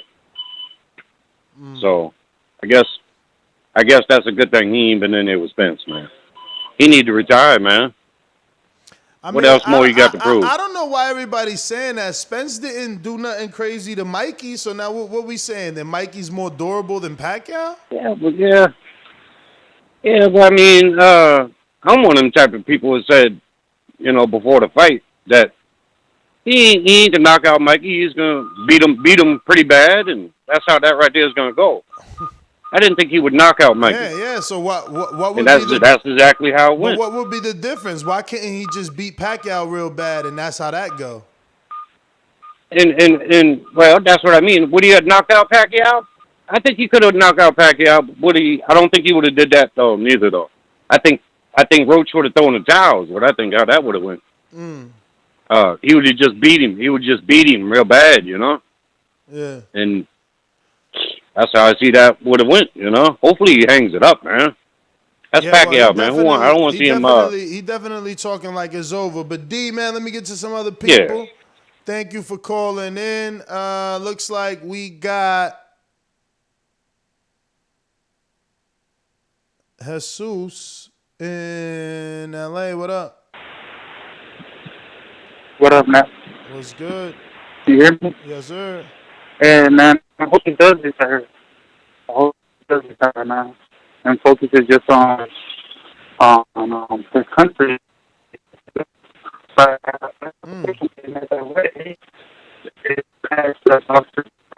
y'all internet. I mean, actually, you on the phone, so you must be in the bad service area. You there? You there, Sue? Yeah, we hear you.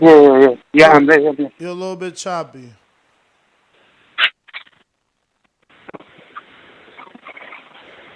Well, all right. Hello? All right. We're going to keep it moving then. We're going out to Keem the Dream in Florida. Are you available? Keem the Dream in Florida. No Keem. Ruin the 504. Oh, Keem is there. Wait a minute. You say you know boxing? Yeah. What is it? Maybe I don't know. Tell me what a pool counter is. Pool counter? I've never heard that term before. That must have been your term. You must have been busy. Fair shake. HBO needs to fire you. You don't know shit about boxing. You ain't shit.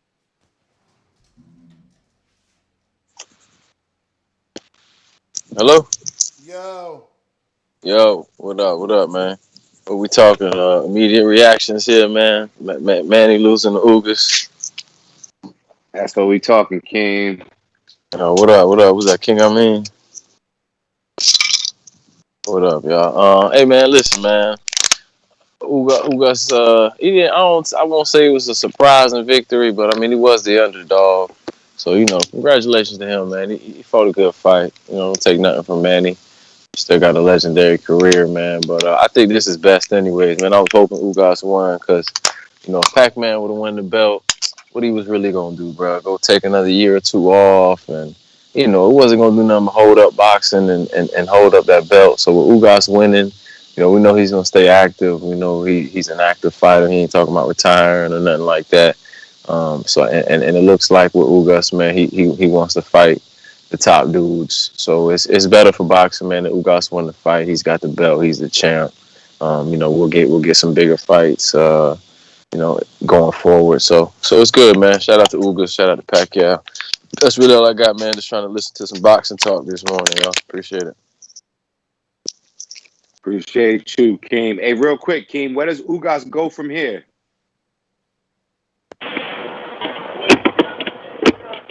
Man, Ugas, I think he should. I think he should continue. If he doesn't have to fight some sort of mandatory, wait, no, the WBA Super ain't got no mandos. So if I was him, man, look, keep fighting the top competition, man. Go try to get that Bud fight, try to get that Earl fight. You know what I mean? See what's are they gonna have an interim WBC champ in the meantime or something? Like, what's the deal, man? See what's going on and try to keep boxing moving forward, man. Fighting other big names in that division. That's what I think he should do.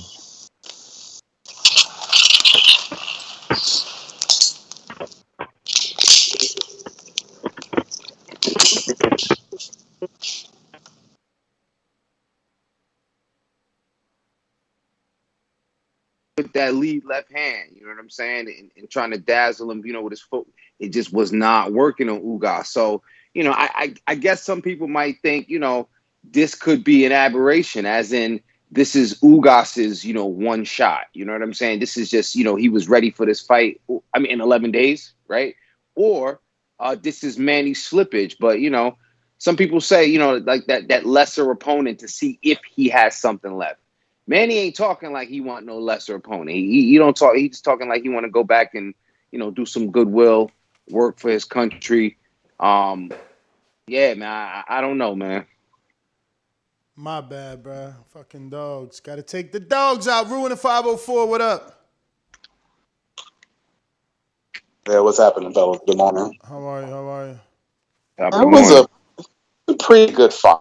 I didn't get that feeling of watching Ali and Holmes. Like, this is just sad to see the guy in there at this point in his career getting beat up. So I didn't really get that feeling that Manny got completely embarrassed. He did lose, but it wasn't to that level. But I think that it might be a good idea for him to hang it up before he gets to that point. Before we just I would hate to see Manny go out like that. But it was a good fight. Louisiana, we legalized sports betting, but we have not worked out the regulations yet, so I'm kicking myself. I just had a feeling, put money on Ugas, but there's no way I could have bet where I live at. But all the people that did go with their guts on this one, shout out to them, because it was not necessarily something dumb to do. I mean, Ugas, I thought he beat Porter, so what he did last night with Manny, I wasn't terribly shocked. This guy's hopefully makes some noise in the division. He's the champion I think we might actually need. He was repping the WBA regular belt this guy was everywhere with it. So he solidified himself as a true champion. He has Manny's scalp on his record, so hopefully he continues to be the guy that I've seen him be up to this point. But that's my call, y'all. Have a nice day. All right. That was a good point by Rue, man. Like, Ugas definitely was out here like Shallow Hal with that WBA belt. Like, he ain't care what anybody said. He was like, yo, she's beautiful, man. She's beautiful. For real. I got Cisco in Seattle. What up? What's good, bro? It's just Skull, not Cisco. Just Skull. Oh, Skull, what up? What's good, bro? Long time. Chilling. Yeah, man. You should have put the money on the distance, bro. I put the money on the distance.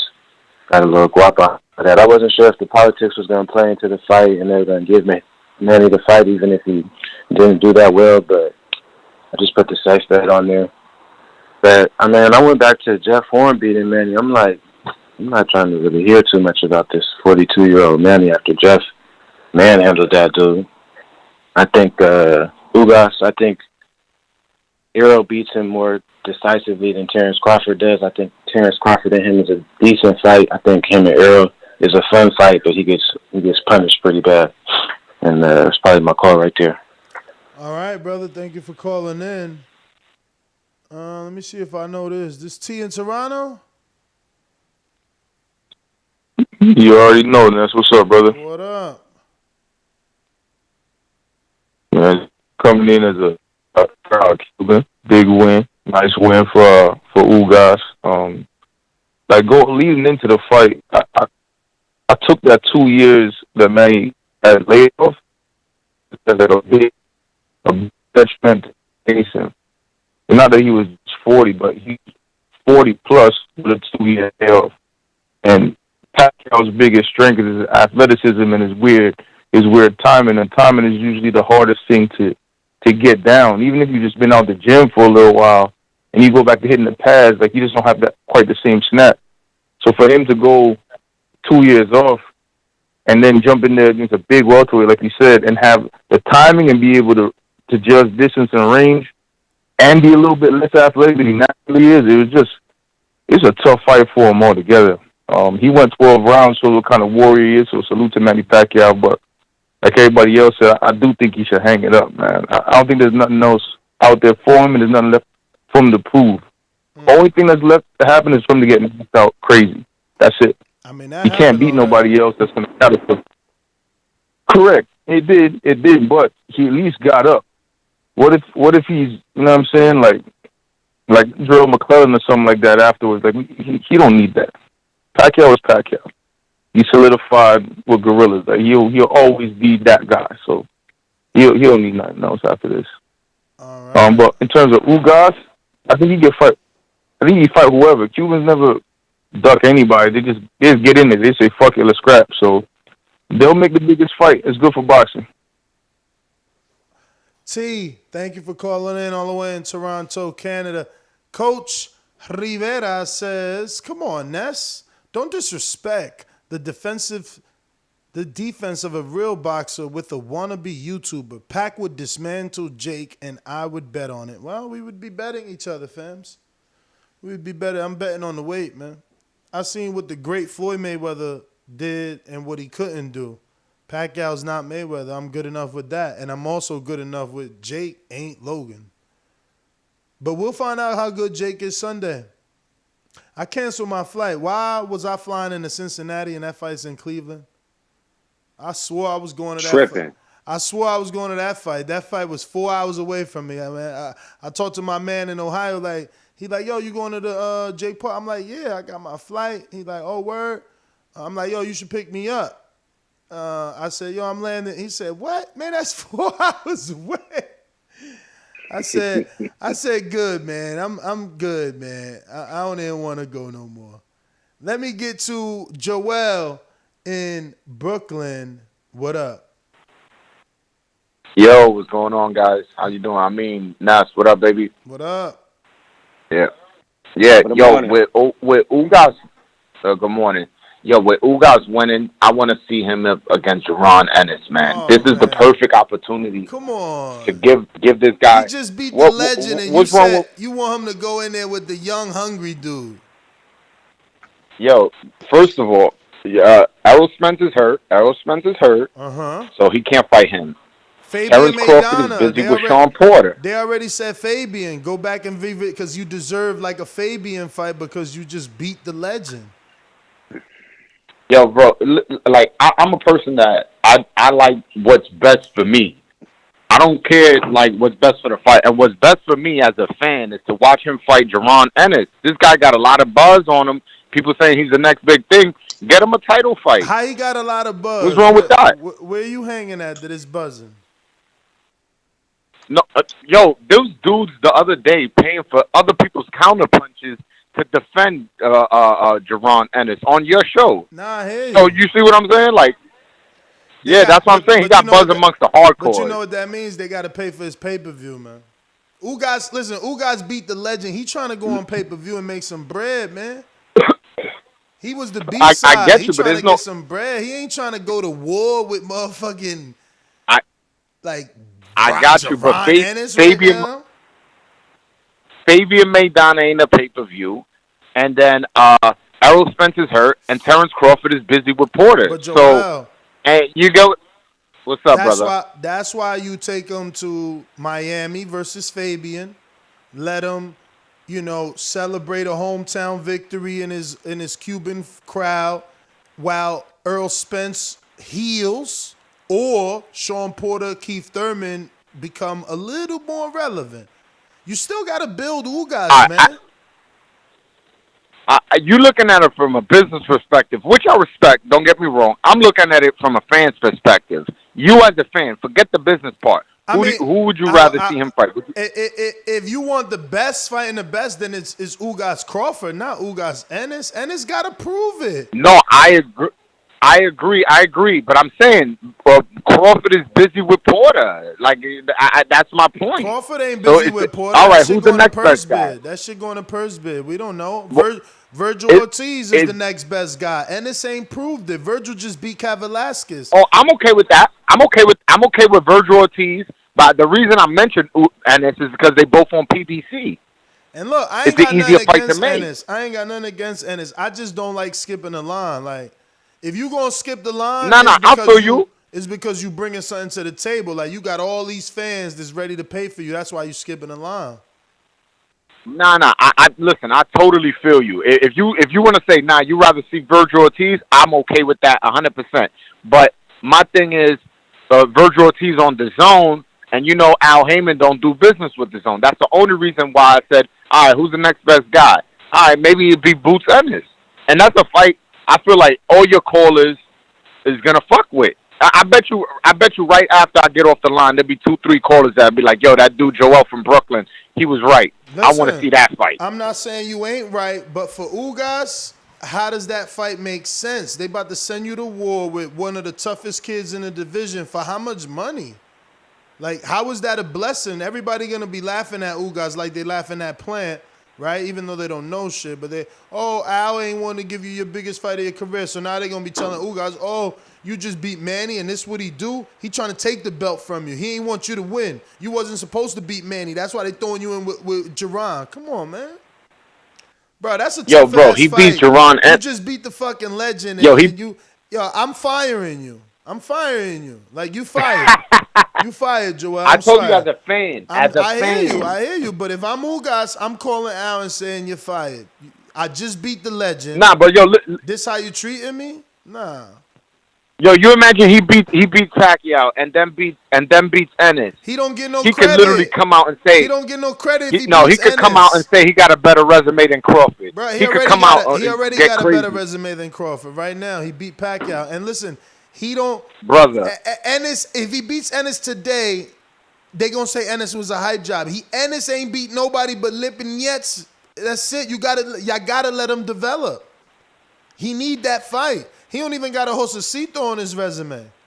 But I gotta go. Yo, speaking of which, I was just getting ready to say that, Ness. What do you think about Ugas getting a Guerrero or a Josecito? I like Guerrero. Listen, I'm with the wrestling voice, man. I like Guerrero. He was on the undercard. The audience remembers him. It's that simple. Okay. He was in there with Floyd. He was in there with Thurman. He was in there with Danny. All casual, friendly names. So give Guerrero the Ugas fight, while Earl heals and Danny does something. Or give Ugas the Danny fight. Give him the Danny Garcia. Give him Danny Garcia. Let him build his name. That's a great fight. That's a great fight. You know what I'm saying? Give him a bone, man. Give him a bone. Give him a bone. Holla at us, man. Danny Garcia versus Ugas. Holla at us, the boxing voice. Yeah, man. We'll take a small little, you know what I'm saying? Give him a little bony bone, man. Let's see what we got. Counterpunch, Mr. PBC.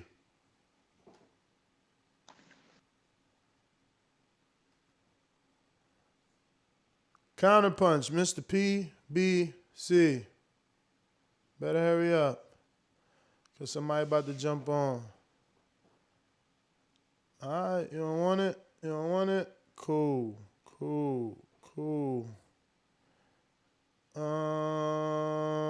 Stainless, you available?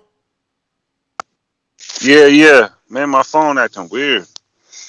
All right, what up? It wouldn't let me. I'd say Ugas versus let's say Virgil Ortiz, or if Danny ain't moving up, let's get Danny the Daddy Boy. Why I would think it'll Danny be a. move up if they offer him a title shot? Danny would be right there if they offer him that title shot. You know that. Yeah, I think Danny versus Ugas would be a perfect fight. Cuban versus Puerto Rican. The dude is big as fuck. But Danny got to prove it this last time, or he's just gonna have to get the fuck up out of 147 division. I mean, it's a good retirement fight for Danny as well. Good retirement fight. You give Ugas a name value, and you get your last shot at trying to be a true Yeah. welterweight champion. But if you lose, you lost to every single top tier And it ain't nothing welterweight wrong other with than that. Crawford. It ain't nothing wrong with that. Ain't nothing wrong with that, because you know what? But You got to look you at can take Danny. it like this. You got to look at Danny as the type of guy that even though he lost to every top welterweight, he got in there with every top welterweight, and he didn't But start look his at this. career at welterweight. Facts. But what's up, Spencer Fearon, all the way in the United Kingdom? How are you, my friend? How you doing, my brother? You good? We're good, man. Just in, I'm still in shock. I didn't expect Ugas to do it. I mean, for many reasons. I think maybe like politics. I thought politics would play its ugly face, scorecards, so many things. I just didn't think that boxing would get it right if Ugas did what he did, and he did, and they did, and it's almost so foreign. It's almost hard to like feel good. Like, I'm happy for Ugas. I'm watching him, and he's smiling, and his girl loves him. She's putting the glasses like, nah, take these pictures with glasses, hide those eyes. You love that support, and his smile, and he's saying, I translated his audio. He's saying how like people said Cuban fighters don't get support from Cubans, but he believes that that's false. That he felt their support last night. So it's a story. It's a story, and we're just, we're boxing fans. We're moving on. We're like, okay, what's next? It was a great win. As soon as this fight was announced, I did a video with Raz from IFL and Pro Bs as well, and straight away I was saying to these guys, Ugas is going to win this fight. As soon as the fight was announced, he's too big, right? Mm-hmm. He's a crafty Cuban. He's a well-decorated amateur fighter as well. He win a bronze medal in the Olympics. It's just that he hasn't had a come-out fight. We thought that a come-out fight that he had was against Sean Porter. That was a very, very close, debatable loss on his side. Mm-hmm. So look at the things that he brought, the intangibles that he brought. And not only that, Manny Pacquiao, at this time of his career, he would need a fighter like an Errol Spence that he could be a little bit wary of and think, oh, shit, you know what, I've got to be on point here. Ugas wasn't bringing nothing on point, but for the guys with the true eyes, when I saw that, I'm looking at the size difference, I'm looking at the fundamentals that Ugas brings. He's technically very, very smart. He doesn't get the juice for how he boxes. Mm-hmm. All wrong for Manny Pacquiao. And also, Manny Pacquiao didn't respect him. Whenever you see Manny Pacquiao, and you know, because like this is more like you guys' era, whenever you see Manny Pacquiao come out and throw hands straight off of the bat, not like feel it out, I'm having a little feel before I'm going to let my hands go, straight off of the bat, Manny Pacquiao was letting off his hands because he had no respect for the opponent in front of him. I'm telling you, man. And he was rushing things in there as well, Manny.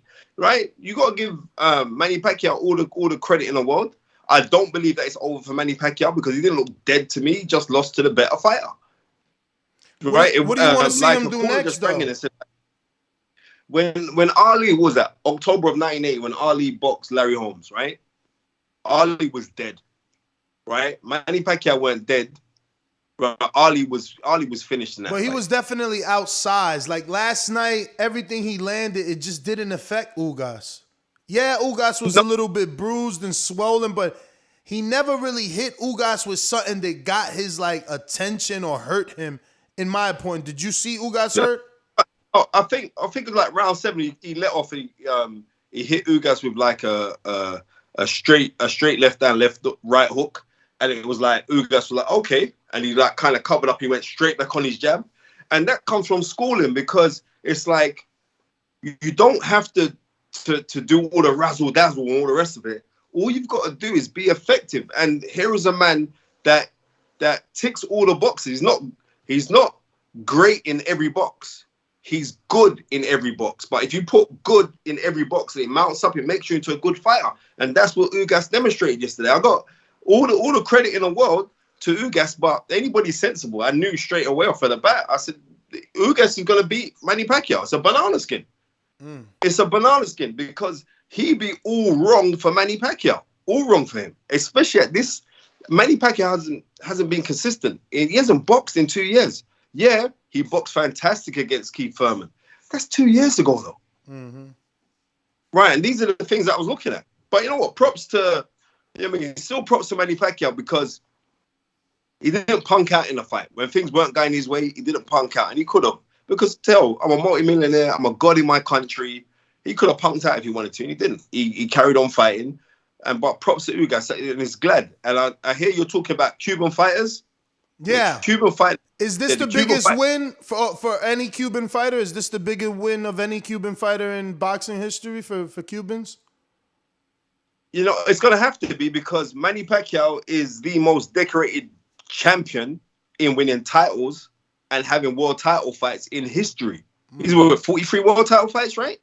So that's ridiculous. So nobody's ever had that. But I would say it's the biggest win, but it's kind of a tainted win because we can still say Manny Pacquiao was an old man in there, and he weren't the Manny Pacquiao of 6 years ago.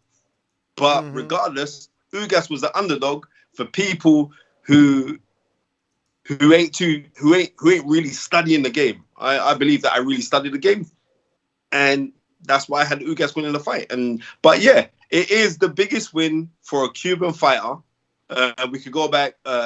Kid Gallivan was an incredible fighter from Cuba, who was welterweight champion, even boxed Sugar Ray Robinson.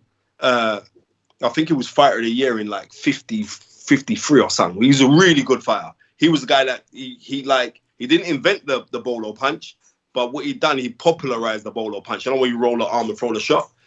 He was a great fighter. He used to chop sugarcane, and that's how he learned how to do the bolo punch. He was a great fighter. The fighter you was thinking about, Teofimo Stevenson? Yeah. Right. No. Trust me, 3-time Olympic gold medalist, right? And he was fed in America. Like, I remember Tyrell Biggs, who was this hot shot, who went on in the 84 to win the gold medal in the 84. Tyrell Biggs boxed him just prior to going to the Olympics, and Teofimo knocked him out. Teofimo was a very heavy-handed, dangerous man. Knocked out really good fighters in America who went on to become world champions. So you look, he was Big John Tate. In the amateurs, Teofimo Stevenson knocks him out. He was real. They actually based Ivan Drago in a Rocky movie off of Teofimo Stevenson. That's who they based it on. They based it on him because he was that powerful. I think when he was, I think it was George Foreman won the 68 Olympics at heavyweight. So the 72 and the 72, 76 and 80 Olympics, Teofimo Stevenson reigned supreme. Go and watch the guy. Seriously. If he'd have turned pro, he'd have done things. Trust me. If he'd have turned pro, he'd have done things. But did he never defect? Yeah, go check him out. He never defected? Pardon me? I can't hear you, sir. He didn't. And this is why. This is what you got to rate him. He was really a pro-Castro man. He loved Cuba. He said, why should I fight for $10 million when I got the love of 10 million people? Never turned pro. But a wonderful, wonderful fighter. So we have like Cuba has Kid Chocolate, the original Kid Chocolate. They have produced really, really good champions. Great champions like Jose Napoles, who was the former never welterweight as well. Jose Napoles, but he was Cuban, but he resided in Mexico. He defected. He was a fantastic, wonderful fighter. You know what I mean? So we have great fighters from Cuba, but a great win, like a massive upset where most people are saying like, wow, it's never been done. And I think this has to be Cuba's biggest win. And even though it's an old Manny Pacquiao. Yeah, but even as an old Manny Pacquiao, Ugas was a 3-1 underdog. Yeah, I hear that. And like I said already, Go listen to my AFL interview, man. They were giving away money there, man. They gave, and you guys in America should have benefited from it. One of my listeners did, bro. He paid his fucking mortgage. He put $300 on it. That was $1,200, yo. Wow. This co-host picked him. I thought it was gonna be Manny Pacquiao by decision. Honestly, I just like politics. You know, Earl Spence needed that. Al Heyman needed that win. I didn't think this was gonna happen. Yeah, I'm not a betting man, but I definitely had Ugas. Check me out again, King. I mean, the best 61 on Instagram. Check my blog, man. But I had Ugas winning because I said he's the consummate counterpuncher versus a guy that, you know, is susceptible to counterpunches in Manny Pacquiao. And he did well with Pacquiao's flurries. And you know, this was not, to me, an upset. You know, this was just an affirmation. It wasn't an upset to me at all. It was not an upset to me. He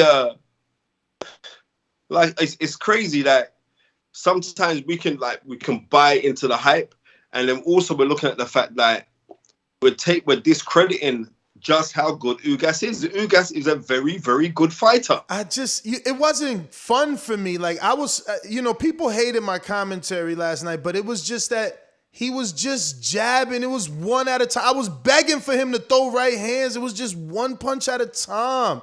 You see. No, that's the beauty of the game.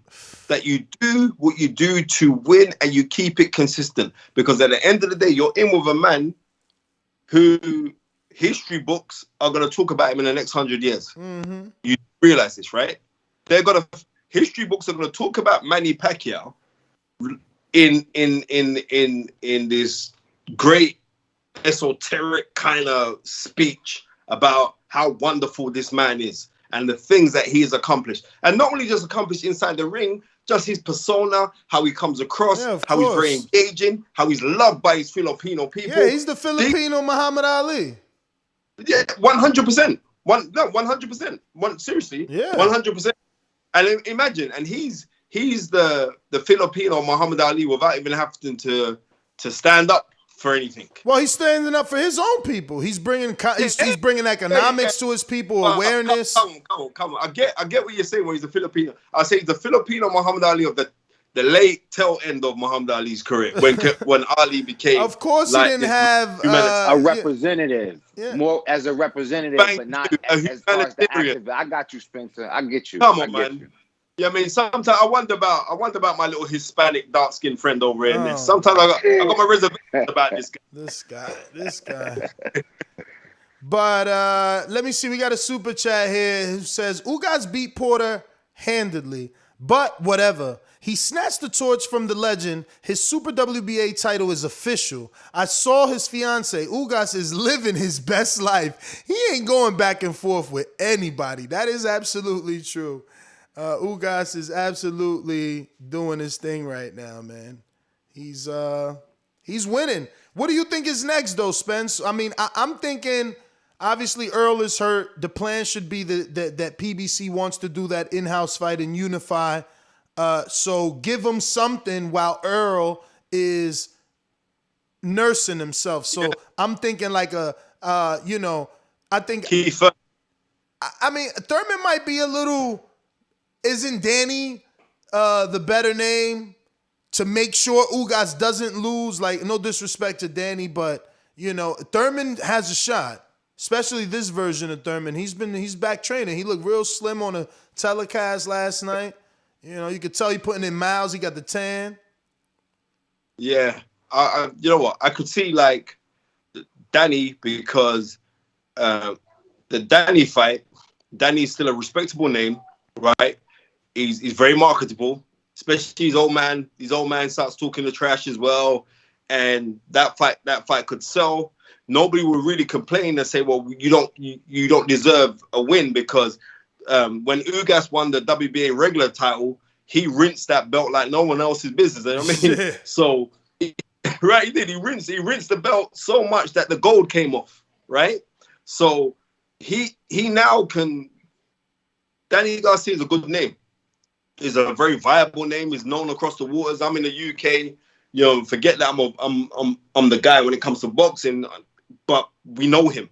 Mm-hmm. So they could put that fight in because it's still a viable fight. I can see that fight happening. But I would like to see him versus Keith Thurman. I would love that. I'd love to see that fight because I know what that fight would bring. Sean Porter's allegedly meant to be fighting Terence Crawford if that fight happens. You know what I mean? The guy that I really feel sorry for out of all of this is actually Terence Crawford. I do.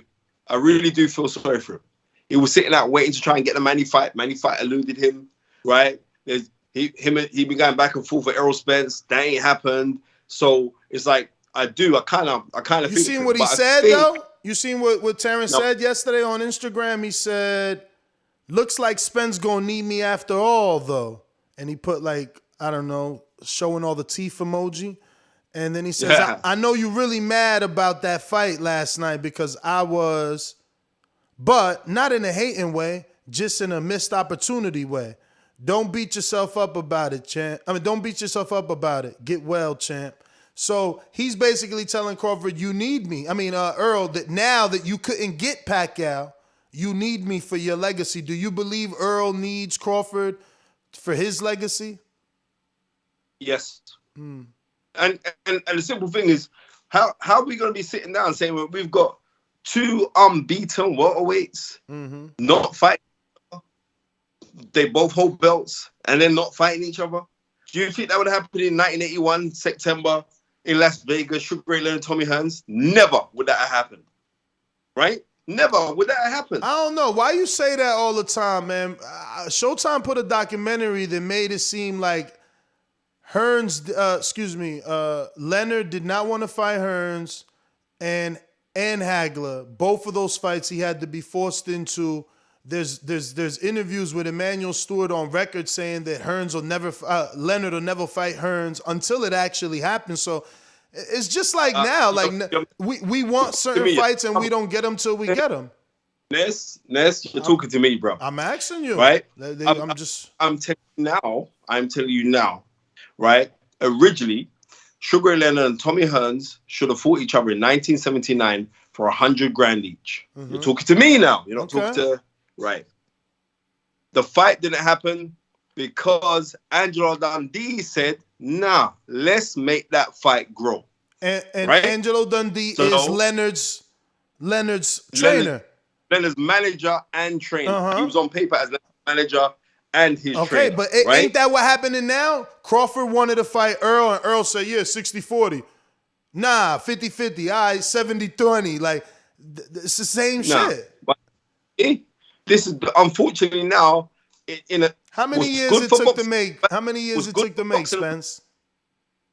Sorry, what's good for boxing, what's bad for boxing is like fighters are more involved in their own careers, right? But certain times you have a manager for a reason. If you got a proper manager, you have a manager for a reason. If you don't have a manager, you might have a very, very good advisor, right? And what's happened now is like with this text, tweet, Insta, TikTok era that we're living in, right? Guys are more engrossed in posting stuff instead of saying, right, well, let's go fight because I want to fight the best. You can only get regarded as being the best by fighting the best. So when I'm telling you, like, the 1981 September fight between Tommy Hearns and Ray Leonard, the reason why I'm using that's that 3 years. So that's 3 years you're saying that it took, because you said Dundee said no in 79.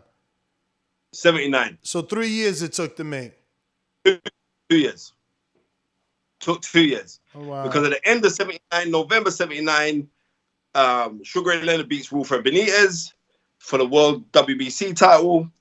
And then you go on, Pepino Cuevas gets knocked out by Tommy Hearns. I think that was October of 80. And then it started to build. And then, right, we both got titles. It's a big fight, and they spun a lot of money. And I mean, they spun a lot of money back in the day. I think Angelo. So that's but why isn't that what's happening right now? What's different between now and then? Because guys now are saying, I'm the best. But I'm the best, but I don't need to prove it. Nah, but I'm the best. I mean, but if we keeping it in context, Earl's never said he don't need to prove it. He just said, I'm the best. I got the hardware, so I deserve the lion's share. Yeah, I hear that. But Errol Spence, you know what? That's Errol the same Spence's AJ argument. AJ says I brought the belts. Apparently, Yeah, Errol Spence's argument is a valid one, right? But how it is this? It's like you have the best welterweight in the world, which I would say is Errol Spence. The better pound for pound fighter is Terence Crawford because of his accomplishments. He's a multiple weight world champion. So put this to bed. You guys go and have the thing, because we're sitting down as fans, as boxing fans, as purists, as historians, as writers of the sport, as bloggers, as YouTubers. We're saying that's the fight that we want to see. Is that fight tainted for you now, though? Is that fight tainted for you now because of the injury with Earl? Like, if this fight happens, do you give that excuse of, oh, his eye? No. Wait. Didn't Sugar Ray Leonard suffer a detached retina from Tommy Hearns? I mean, and retired, honestly, I'm glad. Then came back? I'm actually glad. I'm actually glad you're here because I said that. That's the only dude that I can think of that successfully came back from a detached retina. Can you think of another professional fighter that successfully came back from a detached retina? Yeah. Because Mares did not. Iron Barkley, detached retina. Okay. And he knocks out Tommy Hearns he knocked out Tommy Hearns in '88, right? That's two people though, and you're talking about two legends too. All right, yeah, he knocks him out, and then he fights him again in '90. No. Move on. Give me some more names. Names, because you've only mentioned two legends. I'm coming. Julian Jackson, detached retina, was banned from fighting in the UK. You're talking to me, Come on, man. That's why we need you, historian. Right. Yeah, right. So it's not like, guys from a detached retina. But that's only three people. No. In the UK, the man who challenged for the world heavyweight title 3 times, and on his 4th attempt, he won it. Frank Bruno had the detached retina. Right. They pulled him out. And the thing about it, this is next, because a lot of people don't know this, but he had the detached retina, and he had to go to Cuba to have the operation on his eye. We're talking about Cuban boxing right now. Frank Bruno, another guy. So there's been other guys. Gary Mason, God rest his soul, former British and Commonwealth heavyweight champion, who famously lost to Lennox Lewis. Was that in 1990? He had the detached retina as well. He had to go off. They operated on it, and he came back successfully, defended his British and Commonwealth title a few times. Then he lost to Lennox Lewis. So we cannot say that guys don't. They do, but sometimes when you do get there's loads of guys who get detached retinas, and they sneakily go and have operations we never know about because they don't want to make it public, because you could lose your sight. But the most famous guy from having a detached retina is obviously Sugar Ray Leonard, because he had the detached retina. After the detached retina, he retires. He has one fight against Kevin Howard, which was a lackluster performance. He gets knocked down in the 4th round, stops him in the 9th. Then, what's that? From that time there, it was like nearly 3 years. He comes out of retirement again to fight Marvin Hagler. In April of 1987. So there, off of that, give me a round of applause. Because out there, that's where we get the guys that is still possible. So what's happened with Errol Spence, I believe if his mind's right, then he's going to be all right. If his mind's right, then he can go fight. But you're telling me that accident and incident, the accident and now the detached retina, you're not leaning Crawford because of these variables. No, I'm gonna be real with you, Ness. I was leaning Crawford anyway. Okay. I was leaning Crawford because he's the more multifaceted when it comes to skills. I was leaning Crawford, but I've had this argument with Paulie Malignaggi a lot of time. Like Paulie was going big on Errol, saying that he's just be too big, too strong, but people also don't realize just how strong Terence Crawford is. So I'm saying, like, he's very, very skilled. But, in the Kavaliauskas fight, I believe he got knocked down in there. And I think, Errol can plant his feet and whack maybe as hard as Kavaliauskas, but his whole game plan isn't to be a power puncher. He's trying to be more multifaceted. He digs to the body really good. And he's a very, very sharp southpaw. But I slightly favored Terence Crawford from way back if they're the full. But now, even more so, with everything that's gone, like the car crash, his performance against Danny, I'm saying, you know what, that didn't really blow me like, oh my goodness gracious. It didn't at all. So I would still have Terence Crawford winning that fight if that fight was to happen. What's your comparison to the Crawford, Virgil Ortiz? Who you think done it better? Who do I think done it better? Terence Crawford done it better. You got to think, like, fair play to Ortiz, because Ortiz, when you're a puncher like he is, and his style of fighting, you have to stand in range to deliver those heavy shots, and at the same time you can get countered. So if you notice, like, history will tell you, like, when you're looking at guys who are out and out punchers, their whole ethos about who they are, their punches, they're coming to rough you up. They're going to get tagged because you're in punching range. You're in the trajectory to get hit back yourself, because you have to unleash your shots to generate that power by being close to your opponent. But I think Terence did a better job for me as far as I'm concerned, because the skills that he demonstrated, and even though I believe that he got knocked down in that fight, even though it was at the back of the head and it wasn't called a knockdown, but I believe that should have been called a knockdown. But Terence, as far as I'm concerned, did a better job. But Ortiz he's real, man. I really, really enjoy that guy. He reminds me a little bit of Cotto. He reminds me also, he reminds me of Marquez as well. I rate the guy, I really do. And Eric Morales. If you get all those three fights, put them all together, then you got Victor Ortiz. Good fighter, man. Cotto's biggest win at 140 was Jennings or Ricardo Torres? Is it Torres? Torres. That was a very, very good win. But you know what? But you say that, I would say no. I think, like, Cotto's best win at 40 when he beat Paulie Malignaggi. Remember, he broke Paulie's jaw.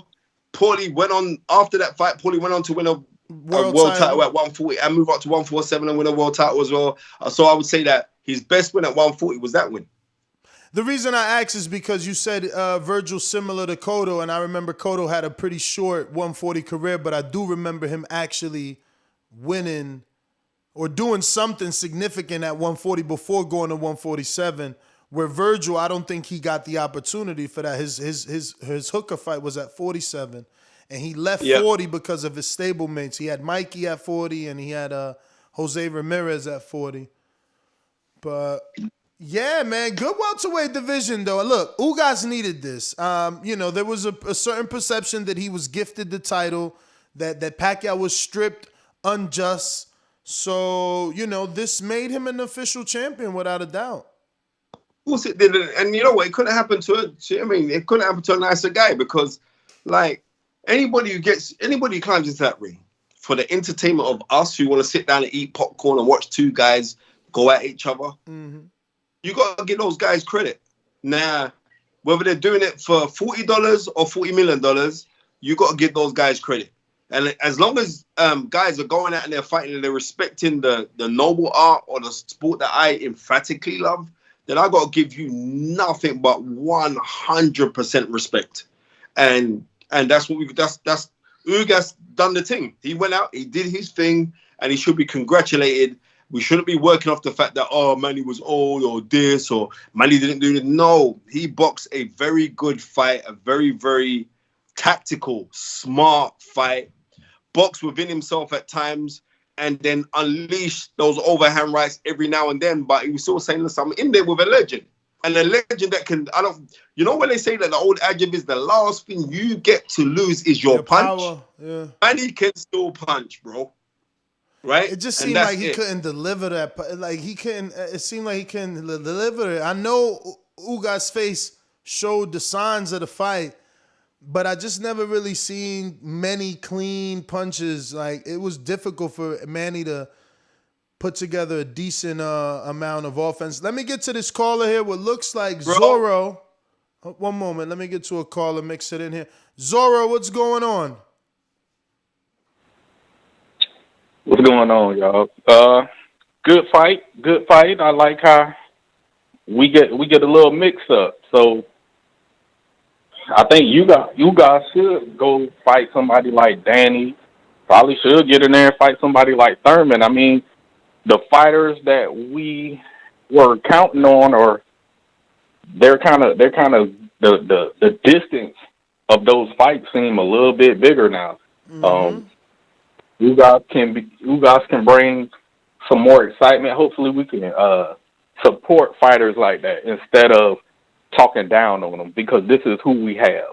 We don't have Spence right now, and we need to push for Ugas, or push for Terrence Crawford to be the next superstars. We as the fans need to start pushing harder for our fighters. This is our generation of fighters, and it seems like a lot of people do a lot of, I don't want to support this fighter, or I don't want to support that fighter. No, this is our generation of fighters. These are our kings, the 4 kings. These are the guys we have. Then we need to start pushing them up, and we need to start bigging them up as fans of boxing. And if we don't do that, then everything is always going to look lackluster or mediocre. So we got to push these guys. If Ugas is in there, big guy, super big guy, I would like to see him fight Terrence Crawford. I would like to see him fight Thurman. I would like to see him fight Porter again. I would like to see him fight Virgil Ortiz and Jerron Ennis, so we can start getting a little bit more mixture. And when Spence comes back, I'm not going to say if, because I want Spence to come back. And when Spence comes back, he gets in there, another big welterweight. We need all of these fights. We need to push for all of these fights. Whatever fights they get, we need to push for it, and we need to support it. And it's everybody that clowned the fight. Hey, we had some fighters get hurt, and then you had fighters come in there and get the job done.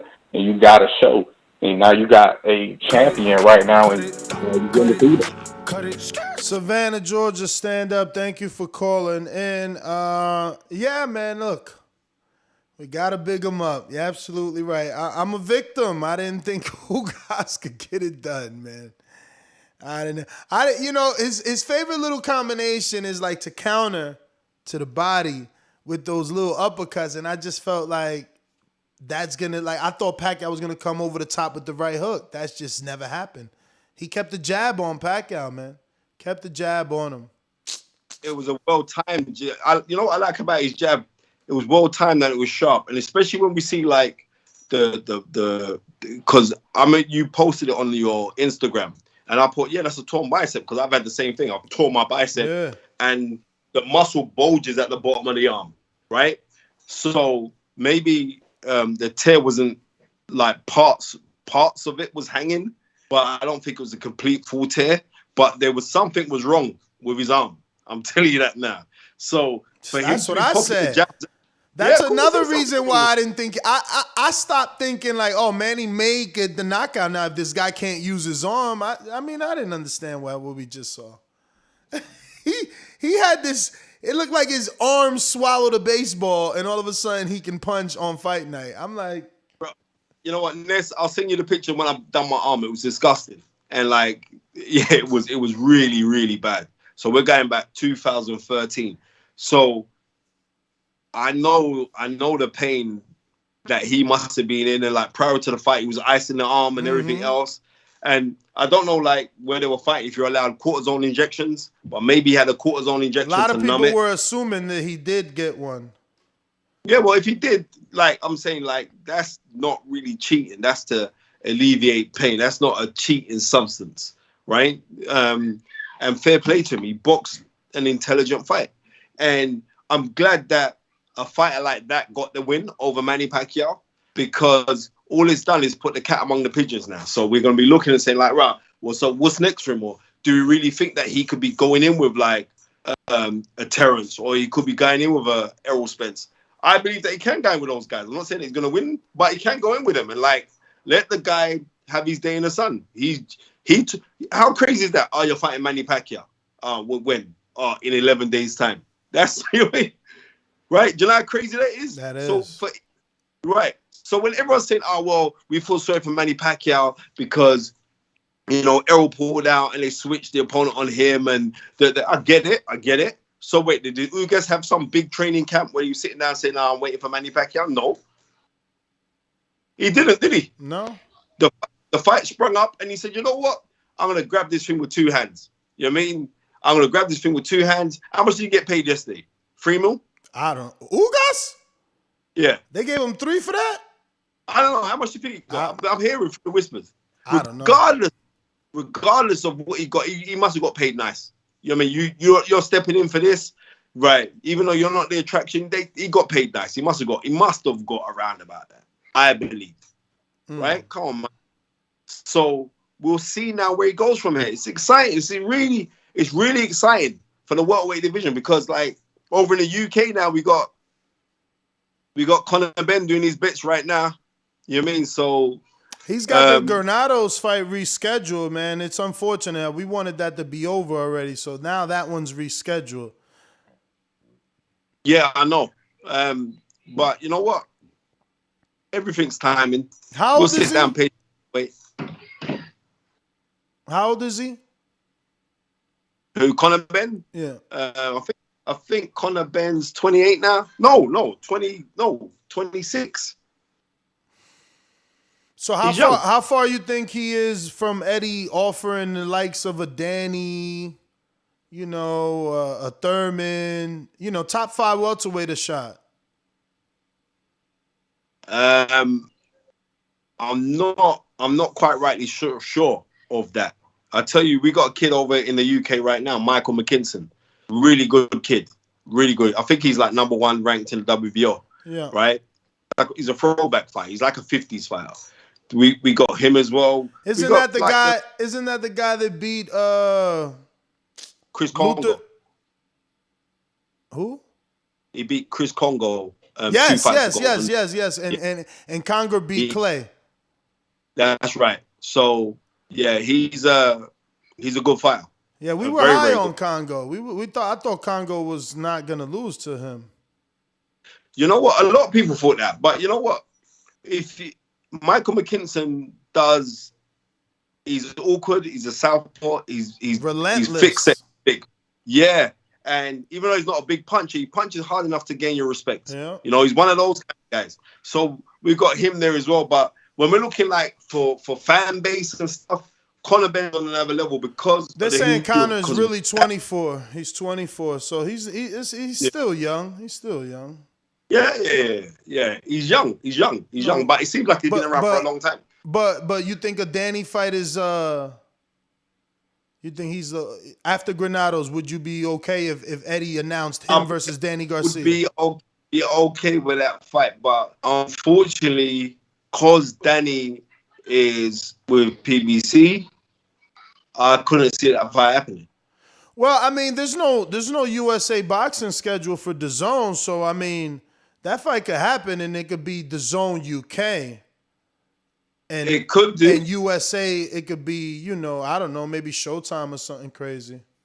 You know what I mean? Out of all of the guys that you've called, that would be like the kind of right step, because no disrespect to Danny, but he's seen better days. You know what I mean? He's still a good fighter, a hell of a fighter, but he's seen better days. He needs a win, or no one. I mean, when's the last time he won? It's been a little while. And even if you find a win, he needs a legitimate welterweight win, because I think he's beat guys like Guerrero, Granados, and Redcatch at welterweight. You know what? Danny versus. It's mad they say because Danny. I think he fought Berto, right? Or was that Porter? No, that was Porter. Right. Danny versus Ben would be a great fight because their styles would complement each other. We see Danny having trouble when guys box with him, right? Right. Yeah, even though Ben will bring the fight to him allegedly. Yeah.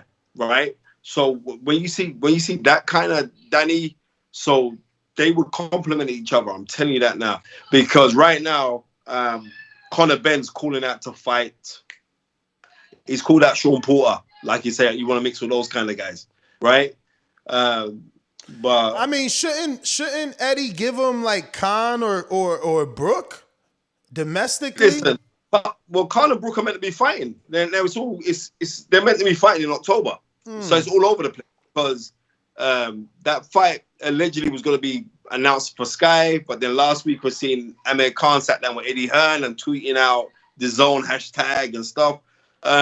So we don't know where that fight's going to go. But why I'm going to say but how can it be on Sky? Who's going to be the promoter? Oh, Sky they're working with this new guy now, Ben Shalom. young kid. He does this tournament called the Ultimate Boxer, and they're using him. But he's very green. To tell you, I'm just gonna be real with you. He's very green. But Sky are using him. But they're also using a guy called Johnny Wish, who used to work for Matchroom. So he's the kind of like the advisor behind everything for the shows and stuff. And they're meant to be making an announcement. So I'm sitting down with my popcorn waiting for this announcement when Sky go out and make their announcement for what they're going to do for their fight schedule. But right now in the UK, there's only 2 promoters who have got the champions, and that's Eddie Hearn and Frank Warren. This guy Ben ain't got no champions. So it's gonna be kind of like an uphill struggle for him. But I wish him all the best. But if you're a fighter in America and you're looking, you want to try to contact Sky right now because allegedly they're paying some big money for fights to come out of there. So we'll see what's gonna happen, man. Well, they showed the Pacquiao fight for free. We got a super chat from what Rapid that says, "Saludos a Cuba por tener un nuevo campeón. Merecido,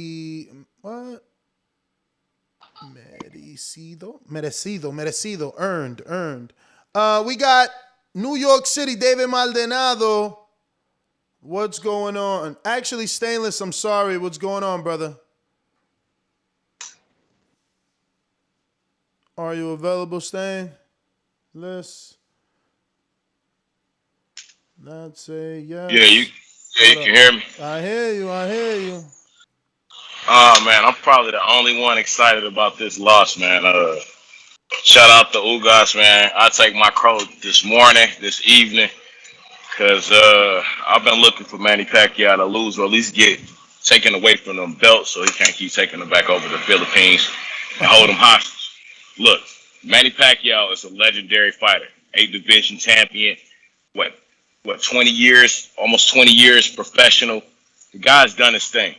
But between him taking them belts back over to the Philippines and holding them hostage and usually trying to find who he considers the weakest competition or the easiest prey, the last few years I haven't been excited about Manny Pacquiao as a fan. So I'm looking forward to him taking on his Senate seat and, even going for presidency and doing something outside of boxing. He's a great man who, as we've all discussed, has been the Muhammad Ali of the Philippines. So go ahead and do that, man. Focus on that and let these young dogs fight, man. You know what I'm saying? I'm excited. We got Ugas in the mix now. I think Spencer Furon had it right. Keith Thurman's a great fight. Keith Thurman let him do a build-up fight in between. They can fight on the same pay-per-view as co-main events, setting up the super fight for the next fight, man. It's a great idea to me. Either way, no matter who wins, we know that those next fights are going to be great fights, man. We got an opportunity for this generation to have it. We're talking, 4, 5, 6 kings now. And just do it. It's 4 kings because it's 4 belts unless the IBO get real. But, you know what I'm saying, there's an opportunity to do it. So I'm going to celebrate it. You know what I'm saying? Congratulations to Ugas. Congratulations to JT from New Orleans, because he talked me under the table about how Ugas was going to win. And I totally agree with him. But like you, Ness, I thought the politics and just the name Manny Pacquiao would be enough for him to get that gift decision. So I'm all right with taking that crow. Hey, shout out to Spencer Furon for coming on, man. I never get to be on here while he's on here. It's usually afterwards or after the show. But that guy's a true boxing historian. I don't always agree with his opinion on boxing, but he always got them facts when it comes to the history. So it's a good, entertaining listen for me too. You know what I'm saying? And that's all I got, man. That's Stainless from Detroit. Stainless from Detroit. Right. Stainless from Detroit. Big up, man. Listen, bro. This how it goes. This is like, I've never learned anything from anyone that's agreed with me. So, when the respect is the fact that you don't have to agree with everything I say. I don't want everyone to agree with everything I say or my opinions on what I've got, because they're my opinions. My opinions are right for me, just like your opinions are right for you. But what I do love and respect is, like, every time that I come on the Boxing Voice, I get mad love from the USA. And that means a lot to me. Trust me, it means a lot to me. So thank you very much, Stainless, yeah? Let me get to Counterpunch. Coach Rivera, talk to me.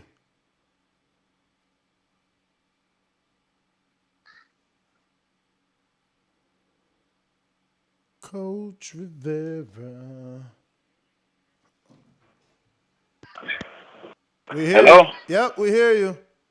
Okay. Well, that was a while back that I said that, and I was just gonna say, for me, Keith Thurman makes sense. 2 years out, and he has a loss against Pacquiao that should be eating him in the head. But I'm gonna switch to something else. I know y'all mentioned Virgil Ortiz. I don't know if it's the matchmaker Diaz or Ortiz manager, but you know what? I was over here, Rashidi Ellis been asking for that fight for the longest. They need to stop protecting Virgil Ortiz.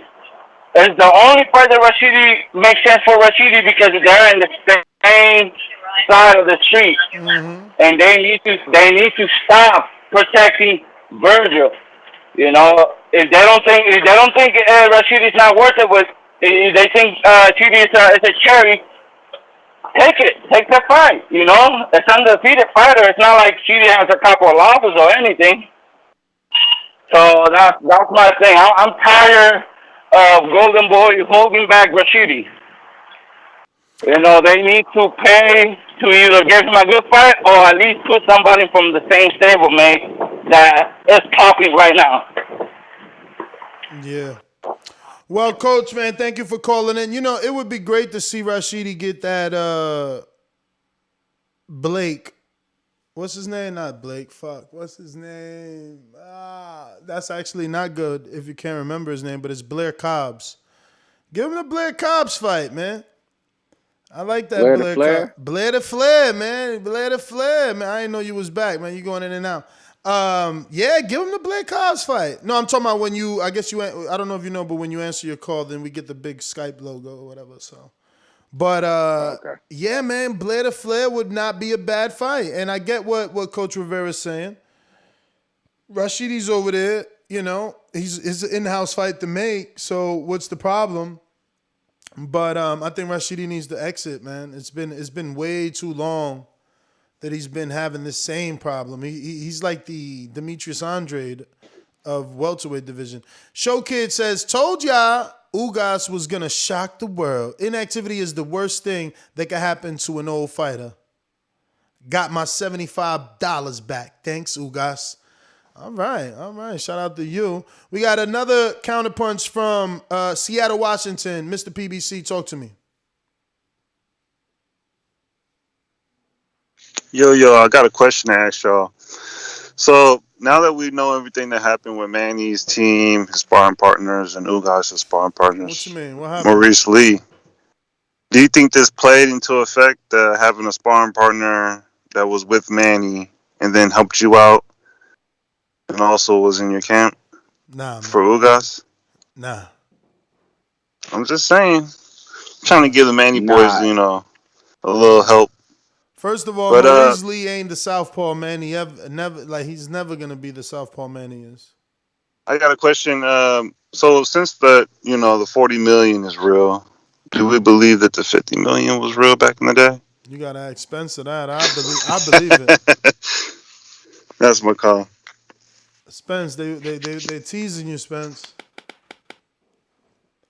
Spence wanna ignore that one. We going out to James Payne. Lethal. What up? What up? James Payne is my name, partner. How about you? Standing on my property and I'm gonna see about you. If I come out on my porch, I see you chilling in your wheel. Boy, I hope you know somebody better be waiting on the bitch. James Payne, baby, see me pissing on the post. If we're playing basketball, you might see me in the post. Top of the morning, TBV. How the audio sound? You good? What up? Man, I'm chilling, bro, man. Thank you for the show this morning. Big up to Mr. Spencer over there in the UK, dropping in knowledge and educating the boxing community like he do, man. Like I can't say every time I hear that, man, he's very consistent in his thoughts and his analysis. Man, I enjoyed the fight last night. It was a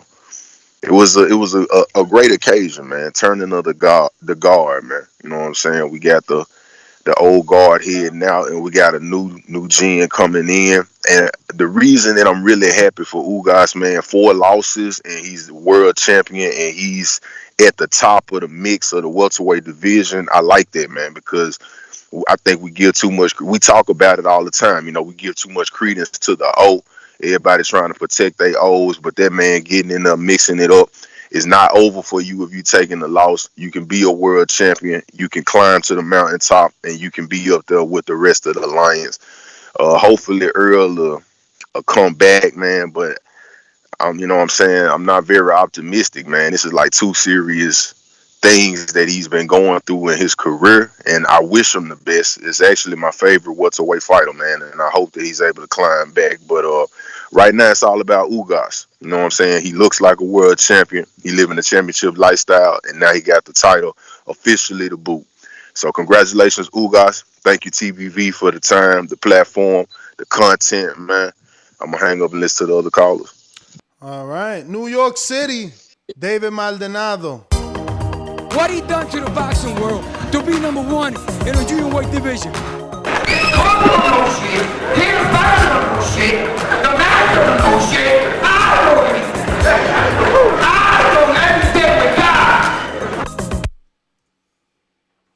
Yo, good morning, man. Good morning. Yo, I was thinking, you know, Cuba is like in the top 4 as far as Latino countries that produce champions, along with Mexico, Puerto Rico, and Argentina. This might be the biggest win in Cuban boxing history that I can think of. I would have to do a real research on that, but yeah, man, it was a good fight.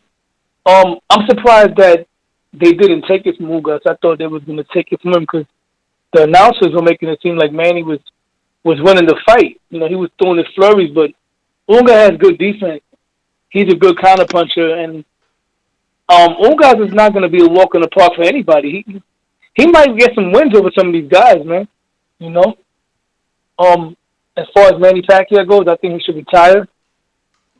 But Ugas is going to be there for a little while. I think Spence would have stopped Manny Pacquiao had he been in there with him that night instead of Ugas. I think Crawford would have stopped him. Spence ain't stopped Mikey. Why people keep saying that? Everybody, he would have stopped Pacquiao. He ain't stopped Mikey. He ain't stopped Danny. He ain't stopped Porter. Like, what are we talking about? Well, I'm going to tell you this. When he fought Mikey Garcia went in there to survive. That's the difference. Manny Pacquiao is not going to go in there and try to survive. He didn't stop him. No, he didn't stop him. But I think he would have stopped Manny. I think Bud would stop him. I think Ugas, they should hold him for Bud. Whereas Bud really does the right thing, fight Porter, and then leave his contract and go over to PBC. I think Ugas should be an introduction fight in PBC. So by the time Earl recovers, God willing, I keep him in prayers, Crawford will have another belt to bring to the table. So the split could be a little bit more closer to down the middle because Spence obviously is the A side. What you think about that? I mean, listen, man, if it goes the way you're saying and he signs the PBC, I guess that makes sense. But we'll see, man. That's a tall task to ask, you know. That looks like we got to all our callers. Keem, did we get to you? I think I tried you. And we got some callers on Blog Talk. If you don't press 1, we don't know that you want to talk. We going to J. Will in Ohio. What's going on? You should lie low. Killer, I used to get it in Ohio. Yeah, man. Yeah, man, good fight last night, man. I guess my whole outlook you sound disappointed, man. You don't sound happy. He muted himself in there. What you got? The kids in the background? We're going to go to Miami. Who's in Miami? Who's this? 305. Anthony, what's going on, brother? Anthony. I'm good. I have a question for you guys. Do you guys think, let's say, do you think Virgil after his dominant win, defending his title, do you think he's ready for Ugas or Crawford, or do you think he needs another fight, in your honest opinion? Virgil looks good, man. Spence, what you think? Is he ready for an Ugas or a Crawford right now? I mean, listen, you got to take your shot. He's young enough. He's strong enough. What do you think? Is Virgil ready for a title shot versus Ugas or Crawford right now? Who? Virgil Ortiz. Bro, of course he's ready, right? But he's ready. He's ready right now. But the safest bet for him is 2 to 3 more fights. Right? Damn. But 3 more before the title? 2, yeah, bro. How old is he? Maybe 23. 23, right? He's a young kid, right? So you're going up with. Listen, Ugas is 35 years old. That's why you get him now. He on a chopping block. He ain't on a chopping block, bro. He getting He's old. had that win yesterday. He getting You know old. what that's done? You know what that's done for his confidence? He getting Come old. on, man. Virgil is 23. I'm saying, I just believe, like, because he wants it so much. He's saying, I'm saying, oh no, not even 3 fights, 2 more fights, then get his chance for a world title. That's my thing, right? The guy on the outside right now is Boots Ennis. I'd like to know what he's gonna go do, right? But yeah, I'm saying 2 more fights and then put him in for a title shot, because I'm saying to guys, do not underestimate Ugas. Like, he's just had a fantastic win last night. Do not underestimate him. The other guys with the titles, Errol Spencer's going to be out for a hot minute.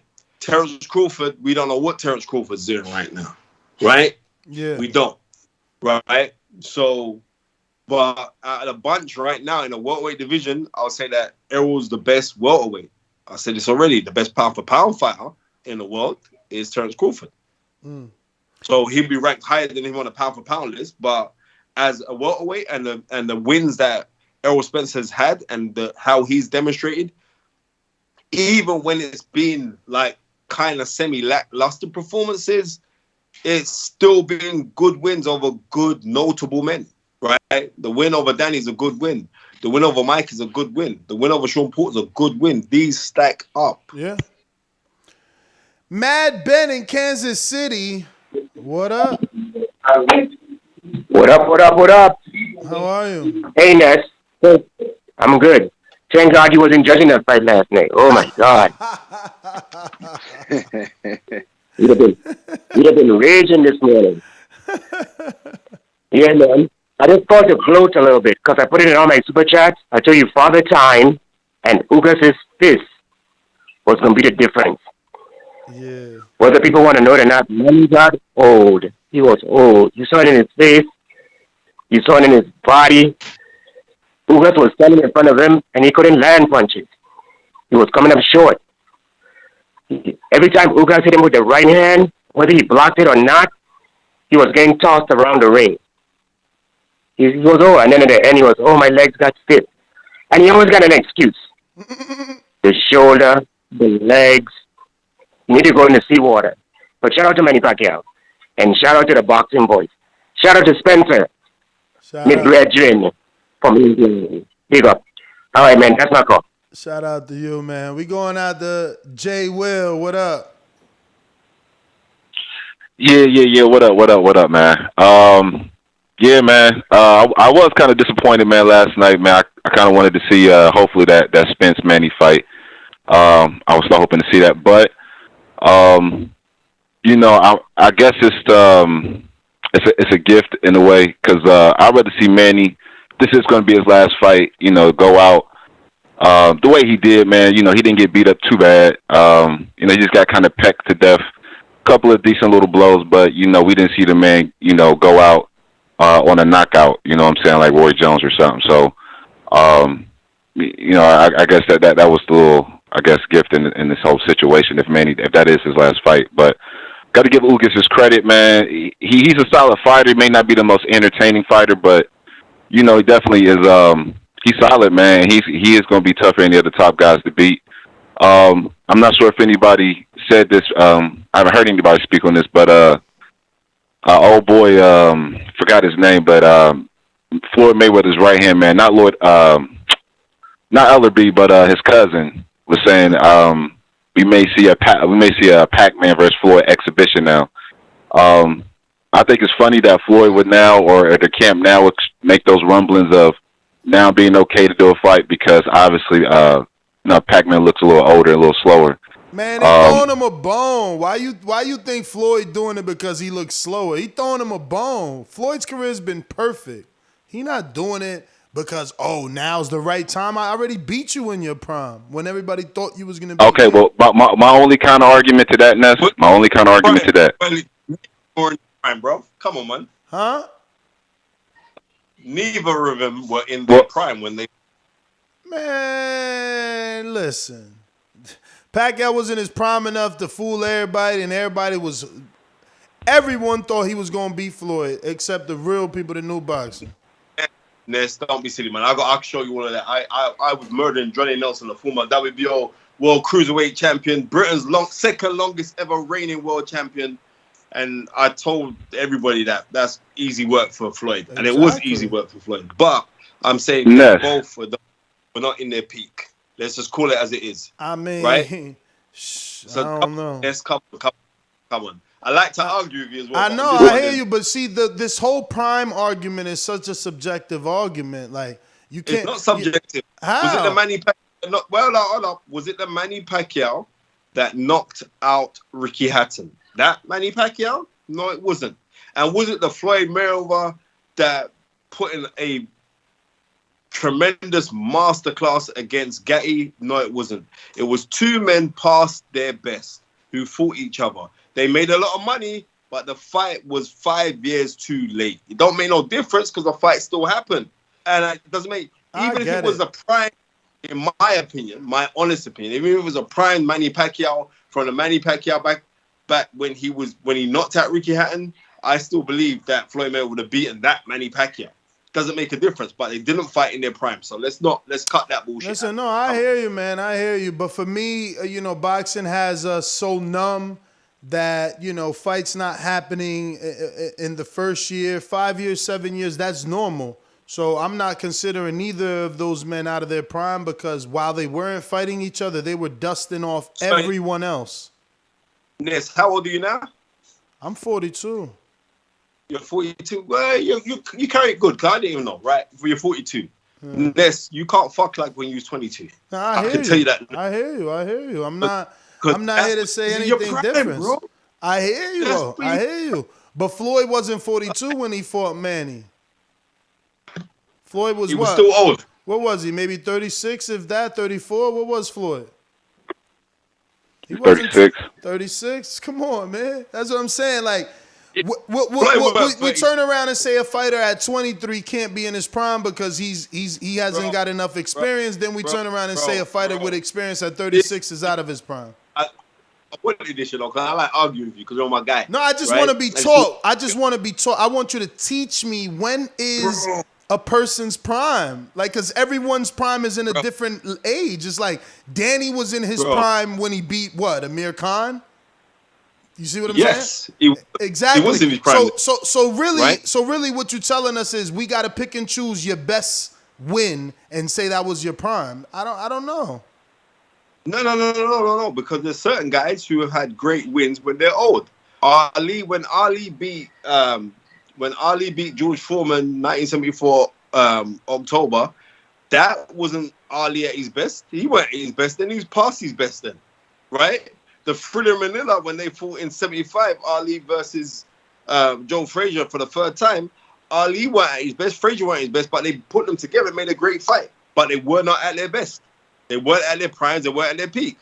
Ali's peak, you got to go to like his peak when he was like, oh my goodness gracious, what I'm watching here. The time when he beat Cleveland Williams, the Ali that reigned supreme from when winning the world title in 1964, February 25th, up to the time when they took away his title. So you go from there to like 60, 67. Yeah, that guy was wicked. But when he came back, that wasn't the same guy. So you say like, wow, when were you in your prime? Right, you can have great wins when you're not in your prime, but it's still not your prime. That's what I'm saying. That weren't his prime. Floyd Mayweather, Manny Pacquiao, when they fought each other, that was not in their prime. Let's be real. And you could not speak to anybody who's my sister from another mister to come on the team. Stop. We have to talk Jamaican. We say, walk on. And then we have to say, hola. ¿Cómo estás, mi hermanos? ¿Todo bien? What's up, Lady Shan? Yeah. What's going Yeah, on? and we're for Ready? I'm glad that you've come on it. A bit Tell me this now. Was Manny Pacquiao and Floyd Mayweather, when they fought each other, were they in their prime? No, because we wanted that fight like 4 years. Don't say nothing else. Don't say nothing else. That's it. That's what I wanted to say. And at this, it's a Sunday afternoon in the UK. I was so blessed, and I got to jump on that because my dinner time for me, sit down with my kids and that, and they're waiting for that to come and say the prayers with me. It's been a pleasure being on the reels, Ness. No, I don't stop big you up, you're my guy. You know what I mean? And I've got to talk to you afterwards because I know No Label Sports have got something for you to show them support. So when you're done, in about an hour or so, give me a call. We're going to hook up this, chop this up. You know I'm taking 25% though. It's all good. And I'm taking 5 just for knowing you. Yeah. All right, man. Chan, why? Let the wig look good enough. You love it. Let her look more still enough. Pop. We're for killing anytime. Style, you see me? We tell them, say anytime. See me 9. Police authorities and them a fight crime. We do it all the time. We turn into great. We turn into no. Every single person that's right up. Hey, Shan, I get mad love from when I'm on the show from America. I get mad love. So you know what I mean, big up. I forgot the brother's name who's on the thing as well. King Amin. Appreciate it, brother. Shout out to you, Spencer. Yeah, man, a pleasure, man. I'm gonna start supporting your team. Send me a DM so I can follow you on Insta. Yeah, because that's what I'm all about spreading. Keep doing your thing, Ness. Oh, for sure, man. Thank you. UK and USA together in harmony. Oh, thank you, man. Appreciate it. Appreciate the kind words. Little more, Zing. Yo, let me go back to Jay Will. Sorry about that. Go for it. Why am I wait? Oh, no problem. But, yeah, man, when Floyd's cousin kind of mentioned that exhibition, man, like I said, my whole notion was because for Floyd, at the time, the Floyd-Manny rematch, biggest money out there, the Paul fight and whatever other fight he did, still didn't amount how much he could have made with just that one Pacquiao rematch. So I think he was respecting Pac and seeing the fact that he was still fighting these young boys, and he didn't want to risk that though. And I think now them doing a quote unquote exhibition. Man. You sound real crazy, man. I mean, that's just how it looks to me. I'm a Floyd fan. I was always picking Floyd over Pac, so I should be more biased to Floyd. But just looking how things went down, yeah, he went. You got to remember, he went over there to Asia, met Manny, and said there was going to be a fight, and all of a sudden there was no fight. And it wasn't the fact that Manny didn't want the fight; it was Floyd and who backed out. And this is just being real. So, like, I just think it's kind of ironic now that since Manny looked the way he did last night, now TNT, Floyd's campus saying, yeah, we can do possibly a Pac exhibition, quote unquote. But how many times you picked against Floyd, man? Never. I'm just trying to figure out where all this Floyd hate coming from. It's not hate. It's just the man is strategic. The man is strategic, man. Bruh, the man is strategic. If Floyd's giving you a Pacquiao rematch, it's because he blessing y'all. Like, that shit didn't need a rematch.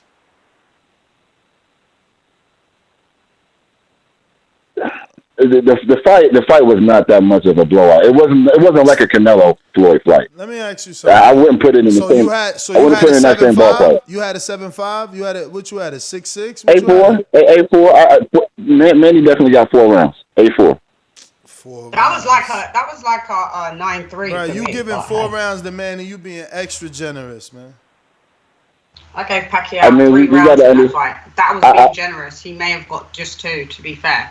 He got maybe hey, 1 and a half. I went back and watched that fight, Ness, about 10 times. And when you watch it without the announcers, and you really look who's landing the most effective punches, not who's just touching somebody, who's landing the most effective. Pacquiao got 4 rounds. He got the 2 rounds definitely when he stunned Floyd against the ropes. Those 2 rounds, he definitely got those. And he got 2 other rounds.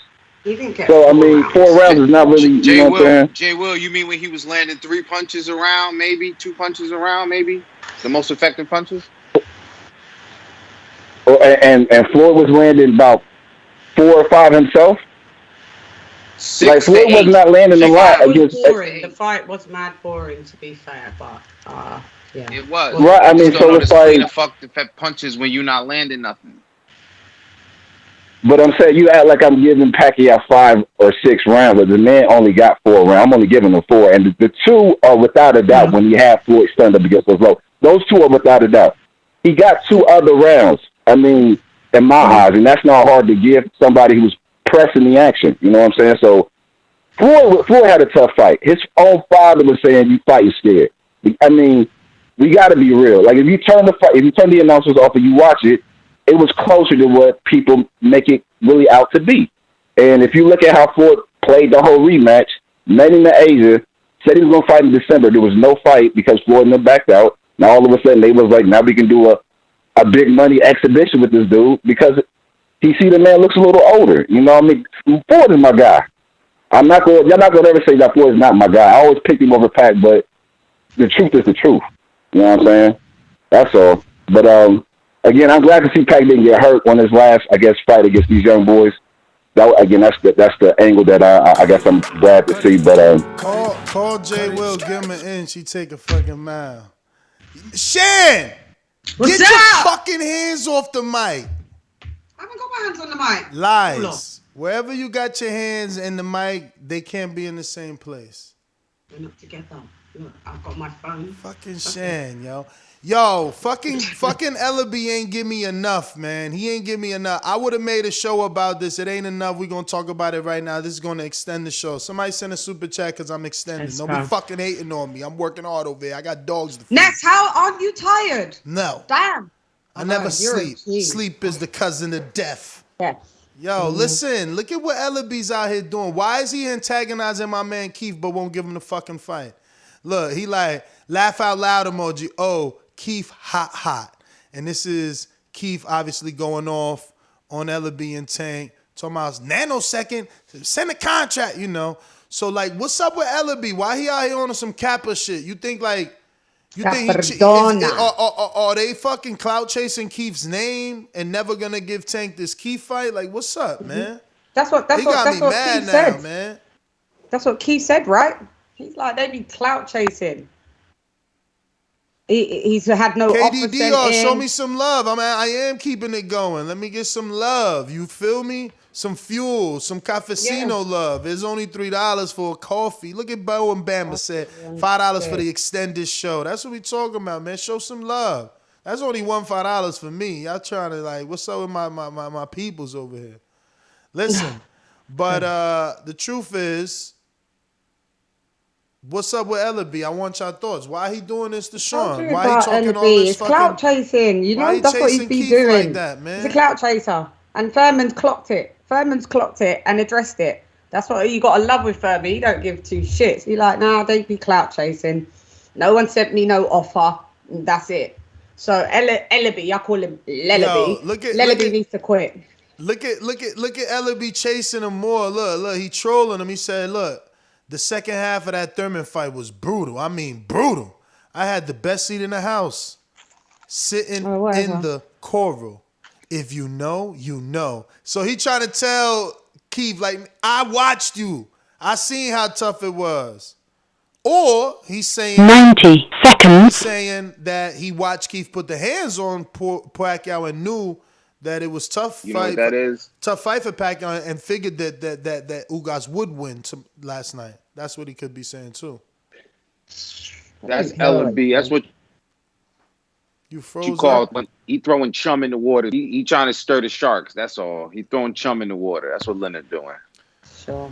Yo, man, I just don't like that Leonard is out here trying to cap on my man 60 Thurman. seconds. Man. Give Thurman his fight. Like, let's go, man. Like, even though it sounds like Tank already made up his mind that he not Superman, so he telling his team like, dog, don't put me in there with Thurman, man. That's right. Don't ask for the beef. Hey, that's me. That's you. You think you're not about rascal like me? You think you can't talk about rascal like me? I'm a bitch, I'm a boss, I'm a rascal like you. Yes, go on. That's right. Don't ask for the beef. What you say there? Don't ask for the beef? Don't ask for the beef. You're a vegetarian. Don't ask for the beef. Oh, you mean? Yeah. That's the freestyle right there. That's my producer on point. Go on. You guys have to tap in. Everybody loves that one. I'll be doing 10 seconds. Super chat from my mans in Ignorant Boxing. It says, send the contract, Ellaby, or you coming across as a clout chaser and a duck.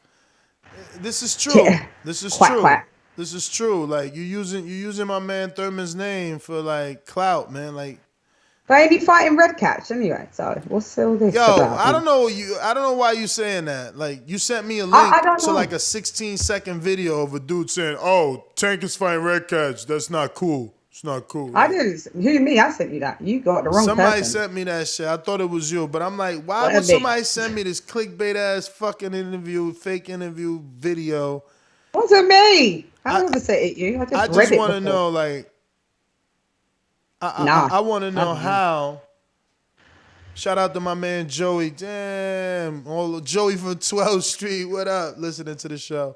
Yo, he made me lose my train of thought. We got this Derek Lincoln super chat who says, much deserved super chat. You just ask finesse. Always working hard. Much support to the show. Shout out to Lady Shan, Ness, and I love to the chat. Yo, he put I mean what I say. I mean Not what I said. I said what I mean. like Amiri Man. Big up to Derek Lincoln. He's my guy. Yo, he's another guy. Yeah, Rob, 25%, man. Fuck it, yo. That's 75% of what I don't got, right? We got Foxy Brown. This says pair character. Oh wait, I gotta look at this on YouTube. This is a pair character emoji, so it's like a super sticker. Okay, so she offered me a cup of coffee. Thank you. I asked for the coffee. She gave me a pair character emoji on a cup of coffee. Mm-hmm. You know what I mean? So shout out to Foxy Brown. We got KDDR who says, my bad, stepped away. He, the heart. I guess he meant to say, I don't know. He's the heart. Keep it going. But TMT Ellaby cloud chasing on Keith for Tank. Yeah, it's boring. It's boring. Lellaby, Lisa, hasn't he been? I heard he got relieved from PBC, but I didn't know that he worked for PBC like that. I just thought he worked for Floyd. Lellaby. Someone told me that. I don't think he works for PBC. I think that he is a CEO for TMT Promotions, works very closely with Floyd and Al because of the affiliation, and is going to be pro PBC because that's what you do. Like when you clicked up. You support your clique. Like it's like you. I don't get any percentage of Lady Shan boxing, but I definitely tell people to go box with Shan. Like, what the fuck? Like, you know what I'm saying? So that's what he's doing. He's like, yo, I'm TMT and Mayweather, but yeah, I fuck with PBC because that's my mans in them. Yeah, no, someone said, like someone said to you, someone said to me, Ellaby has been fired from PBC. I was like, my reply was, I didn't know he was with PBC like that. I know he's clicked up, but I just imagine that though. Floyd, so. Where would he go? Like if he got fired from PBC, like is Bob gonna pick him up? Are they gonna be like what? Like Bob pick him up? Like, but we got a counterpunch. I think the counterpunch came from maybe possibly Stainless. Let me double check. Oh, you like my accent? And you guys used to it by now, but thank you. I think it's sexy as fuck. Oh, wow. Yo, dudes are such hornbags, right? It's like, oh, her accent's so sexy. Yo, Stainless, what up? Yo, yeah, again, appreciate Spencer Theron for coming on, but like I say, I think Thurman is a good fight for Ugas. You know what I'm saying? That they build it up right. Mm-hmm. You know what I'm saying? They can both have a, you know what I'm saying, just a little get ready fight. You know what I'm saying? Ugas can get that Maidana fight again, and Thurman can get some other B-class fighters to get himself ready for a big fight. They can, you know what I'm saying, they can co-main on a decent pay-per-view and get it in. So I don't know why we keep bringing up this Tank Thurman talk. That's what made me counterpunch. Because if we gonna talk Tank the weight, it need to be for the Bridgerweight title against Lawrence Okoli. Otherwise, we need to stop playing, man. Tank Bridgerweight title 2022. Otherwise, let him do what he doing. Oh, stop. That doesn't even make any bit of sense. Neither does 147 when he's had one fight at 140. But we keep talking about Tank going up against one-time Thurman, a former unified welterweight champion. We talking about, Tank should go up and immediately fight him. He might as well immediately go up and fight Lawrence. Now we only talking about it because of Ellaby. That's him. He shouldn't be saying it. He's the one doing it. Man, we should take everything Leonard Ellaby say with a grain of salt. Because when it's all said and done, he's still moving and talking like a promoter. If Eddie Hearn did that, we would call him Fast Eddie and say he lying. So when Leonard Ellaby start talking, all of a sudden, it's just better than everybody else's. No, fuck Leonard Ellaby, man. Let him sit on the side with that bucket like he used to do for Floyd and calm down, because he just over there creating currents that ain't got to be made, man. Let's talk real boxing. Let's stop making shit up. Hater, you got enough fantasy. Man, I'm a realist, man. You call me a hater if you want, but I'm a realist. As I always say. Hater. Yo, he's straight hating. First of all, see, we look at things totally different, man. I don't know. You look at a dude talking about go back to the spit bucket. I look at the dude that came from the spit bucket. You know what I'm saying? I look at it like that as well. You know what I'm saying? My man on a come all the way up. You right. He was holding the spit bucket. And now, started from the bottom, now we here. Exactly. Now he was holding a spit bucket. Now he was one of the biggest promoters in the business, one of the biggest names in boxing. Floyd's name will never be not synonymous with boxing. Ellaby will always be known because of Floyd. The connection to Al Heyman, his fighters are on multiple networks. Like, I just don't see how you see spit bucket. I see mogul. Yeah. You may not like him, but you just have to respect the grind. Yeah, word is born. Coming from the spit bucket, how you on top of the world coming from the spit bucket? Look, he making you mad. The man with the spit bucket made you mad because he got you tight because you mad that he's talking about your favorite fighter fighting his fighter. But right. Damon Williams, talk to me. Damon Wilson. Crickets. No, Damon? No. Yeah, Damon. I'm listening. Oh, you just listening? Yes, sir. You ain't trying to talk? No, just peeping. You sure ain't nothing got you like tight right now? You need to get it off your chest, man. No, man, not at all. I'm just looking forward to Canelo making his history in November. That's what I'm looking forward to. Yeah, I want y'all to know, Ellaby already said that Plant going to upset Canelo. He said, mark it down. Take a picture of it. Hey, you seen that meme where it says where they got Caleb Plant says he'll never lose to a white boy. Talking Canelo. Yeah, I mean, because Canelo Irish. Scottish. Yeah, I thought it was Scottish. Yo, let me get to... That's everybody except Counterpunch from Stainless again. Choking. Yeah, man, God call through it. I ain't mad at Ellaby for talking to supposed to do as a promoter. I'm upset with the rest of this boxing community that keep giving a story like that life. He's supposed to talk that talk, just like Eddie Hearn talked that talk, just like Bob Arum talked that talk. That's what they supposed to do as promoters. But we as boxing realists, purists, hardcores, even except for the novice and the casuals, we shouldn't even be talking about this as if it's a real thing when he ain't even really established himself at 140. He beat a regular champion who came up to 142. You gonna step up there and beat Keith Thurman? And I'm not the biggest Keith Thurman fan, but you gonna step up there and beat one-time Thurman? That's what people talking about. If that's the case, then he might as well be fighting Lawrence Coley for the Bridgerweight title. That's all I'm saying. Let's look forward to real fights, because the fights that's been made this year, half of those been canceled. Just like last night's fight, it had to be remade. So let's look forward to real fights instead of making up fights that shouldn't even be talked about in the first place. As always say, please make sure you push the thumbs up, share this and every episode of the Boxing Voice podcast. This is TBV for life. And if you ain't on Patreon, that's because you a pendejo. Shout out to El Camino. I appreciate this extra show too, man. Peace. Appreciate you. We got James Benitez. Go ahead. Real quick, let me say something before I cut out, man. Yeah. Y'all do realize he's not being picked on. You freezing up still, everybody champ. realize that, right? You still freezing up, champ. Freezing up. You said Now Thurman. you're all right. You You're all said right. Thurman what? He's all right now. Yeah, He's good. not freezing. We here. We need you to say something. Oh, nah. Listen, I'm saying like y'all do realize that Thurman can just say, "Give me the contract," and I'll fuck his little ass. He said that already. He said Like, send the okay. contract.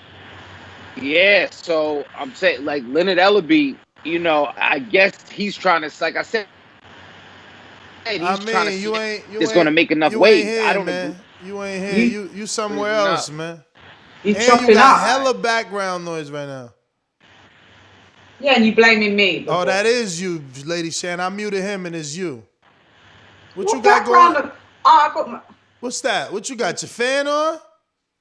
It's my laptop. I swear to God. I swear to God. I swear It's to my God. laptop. It's my laptop. Tomorrow. Yo, somebody, your It's my subscribers laptop. don't fuck with you. How your laptop that hot that we can hear It's it? not hot. So It's why is the actually fan cool. on? Why is the fan on like that? Sound like a no clue. sound like she got It's an not hot, arena though. in her living room. Her fan, her fucking computer so hot. What's going on, man? James She's drying off Benitez. the work with the fan. Yeah, James Benitez says Floyd 12-0, maybe 11-1 at worst. I guess he meant rounds. Manny never been on Floyd's. Manny never been on Floyd's. Nowhere near it. I'm glad to see the end of this Manny hype. I mean, he ain't hype, man. He brought a lot. Shan just love killing me with this shit. You know we hear all that. Every time you grab it, we fucking hear it. All right, sorry. My mic's on. You can hear me, right?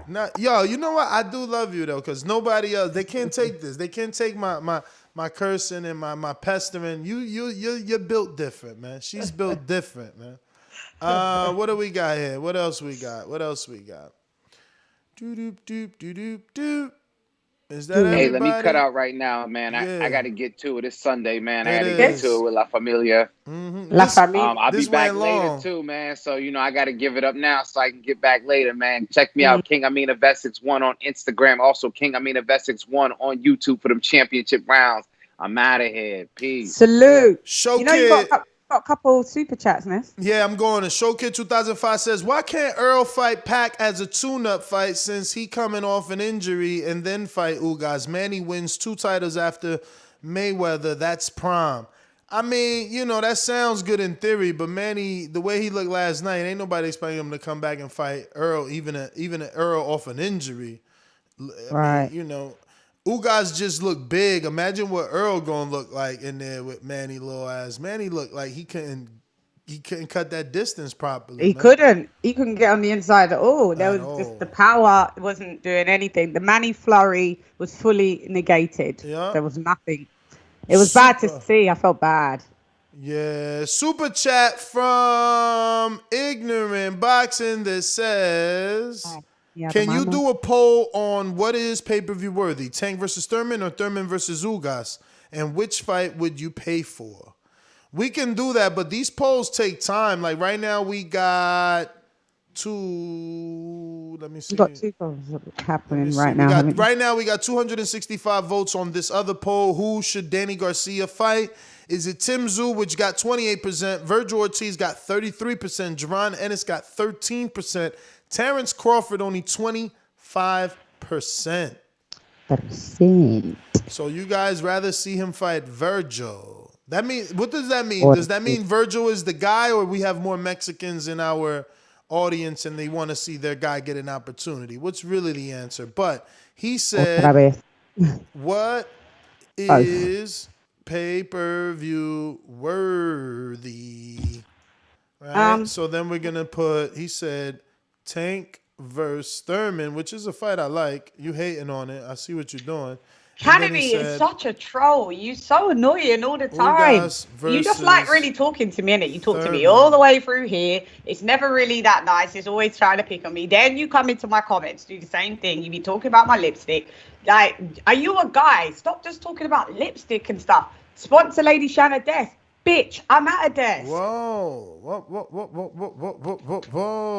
Yo, you be feeding into the trolls. You can't do that. You're showing weakness. Not a troll. He's your guy. I You're always talk weakness. to him. He's can't show a red shoulder. weakness. But he's annoying. It's fuck. Go away sometimes. You can't show the weakness. not weak. It's just have to shut niggas down sometimes.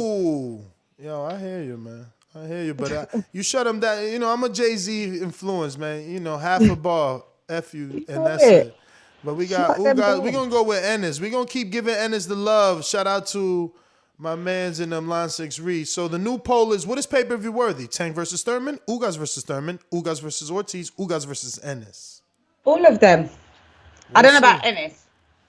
We'll see. Dan, why are you hating on Ennis like that? I'm not hating on Ennis. I like Ennis, but I don't know. So if it's a PPV worthy, I'll watch that fight all day long though. But all night long, all night. Yo, Stainless, your boomerang, man. You was being generous today. You was being generous, but you still got a boomerang, champ. Know what I'm saying? Come on, chill. What do you think? Tank v Furman. Let me look at it because it's in front of me. Tank v Furman. Ugas. All right, so Tank v Furman is PPV.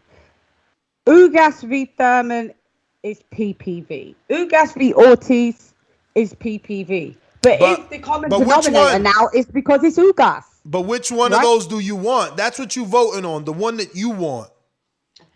One that I want. Which one would you want? You want Ugas on pay-per-view versus Ennis, or Ugas on pay-per-view versus Ortiz, or Ugas on pay-per-view versus Thurman? Or you say, man, fuck Ugas. Give me Tank Thurman. I think I'll just go for Ugas Thurman. Everybody wants Tank. Look at that. Tank is the name. I did 56%. 56% of the audience want that Tank Thurman fight, man. Stainless, you don't know what you're talking about, man. You better take your boomerang, man. You hating on Ellaby. Ellaby know how to make big fights. You don't understand big fights. He understand big fights, man. That's why we have 55%. Because Ellaby understands what a big fight is, man. He understands how to get the casual fans out their seat, man. Yeah, but I don't mind. Yo, you ready for me? I'm ready for you, man. I'm ready for you. I'm only giving you first off, like a minute and a half. That's what, like 15-20% of the votes of the people watching, man. That's like 50 people watching. So 20 people said Tank. Those guys, those are trolls in the chat, man. They quick to answer anyway. You know what I'm saying? That don't offend me, man. The bigger fight is probably gonna be Tank versus anybody because Tank's a bigger name than Ugas. But for us hardcores, it's gonna be Ugas versus Thurman, which should have been made instead of Ugas versus Maidana anyway. But I mean, Thurman looking good, man. He looking like he ready to get back in there. Ugas looked pretty good last night. You know what I'm saying? I'm expecting a big fight from that one. But you know what I'm saying? I'm a boxing fan, so it don't matter who it is, I'm gonna watch. So y'all all win that argument. But like I say, we as a boxing community, man, we already pandering for AJ Wilder, AJ Fury, you know what I'm saying? Fury, we can say Fury and Zilly Zane for King Born, you know, the Mad King Born. You know what I'm saying? We want these fights. That's me. You know what I'm saying? Let me step aside. We asking for all these fights that we not getting, and then we gonna ask for this weird ass, what should be an exhibition in my mind, man. Look, if it happened, it happened. As any boxing fan will say, I'm gonna watch. But this is something that I want to pay for. You know what I'm saying? So that's all it is with me, man. It's what's worth my money, especially in the Corona age when they still charging $75, $80 for a very lackluster pay-per-view card last night. And that was a lackluster pay-per-view card. You stunting. I gotta go. What was the numbers? You stunting because the truth is, those fights, that Masiago fight, that shit, that was worth it. That was worth it. Was wild. What else? And then the Ugas, the upset is like that was worth it. You know what I'm saying? And if you go to the prelims, that kid Dato from the Philippines, he was also worth it. I'm gonna end this poll because Ignorant Boxing saying I did it wrong, even though he's still, I mean, your Ugas versus Thurman is still there. I just gave the hardcores what they wanted: Ugas versus Ortiz, Ugas versus Ennis. But what was the numbers on the YouTube? They got to 4,000 and some change. Like I think I remember like 4,082, but that was YouTube only. Remember? Yeah, I know, but I've got a feeling that these numbers, when they come back, they're going to be a bit low. I'm expecting them to. Like, who isn't? Like, you got a late. I mean, listen. But to be honest though, I didn't expect 17,438 people to be in the audience. Neither. So you never know. You might get surprised. These numbers, I mean, Manny He's Manny. He did 400 with Broner, 600 with Thurman. You know, we'll see. It's 350 would be cool. You know, I don't even know That's that. bad for Pacquiao 350, but I mean, with a 10-day replacement. Come on. Yeah, but we always knew that Pacquiao's going to be fighting regardless the last few months now. 10-day replacement though. And that's enough, yo. If you do 350, you cover. I mean, well, you got to split that. I don't know. That's not my business. How much do you reckon it would have been done if Spence? How much if Spence fought? I was hoping for like $1 million or 800,000 because if he got to 600 with Thurman, I know Thurman is the better talker, but obviously Spence has more American love. Like he's loved. Like he sold out with Ocampos. He sold out 48,000 with Mikey. He's been on pay-per-view ever since. I mean, he's got more love than Thurman. That's what it looked like anyway. But Nez GTO, Instagram and Twitter. Looks like Tank is going to win because we're not sticking around. And I'm with you, Ignorant Boxings. The fights were good. I'm going to refresh my super chats, make sure I ain't leave no man behind. Nez GTO, Instagram again. Lady Chan, where could they find you? I'm back at 7 p.m. Eastern tonight for anybody that wants to eat the crow. Nah. Is it Patreon normal? Nah, right here. It's just for our flagship. You know, Sundays where we do basically a review of all the fights. Right now, we're just. I think I'll come back. Morning after. You're more than welcome. Run around. Yeah. All right. You can find me at Lady Shan, LadyChann, Instagram, Twitter, and Lady Shan, YouTube. Come box with Shan, Lady Shan Boxing. That is I. She is I, and I is her. Yo, I feel like that was also a Jay-Z bar. You still in that? He is I, as I is him. Yes, Slim with the I tilted grew up. That's brim my on 20-inch rim, well, something you know. like that. Yeah, feel like it was we something out. like that. Yo, I'm at 128,776 subscribers. We need you to go ahead and subscribe to the YouTube channel. Plus, hit the notification bell because then you're gonna know we're going live tonight at 7 p.m. Eastern time. So, yeah, man, hit that notification. Subscribe to the channel so that we can get to 130. We're trying to get to 130. We're working here, man. I'm trying to get We're to also 3,000. back. We're commentating again. We're going to be commentating live from Myrtle Beach, South Carolina. The BPE Justin Biggs Promotions. We're back Saturday calling the fights live. All right, we're out. We out. We out.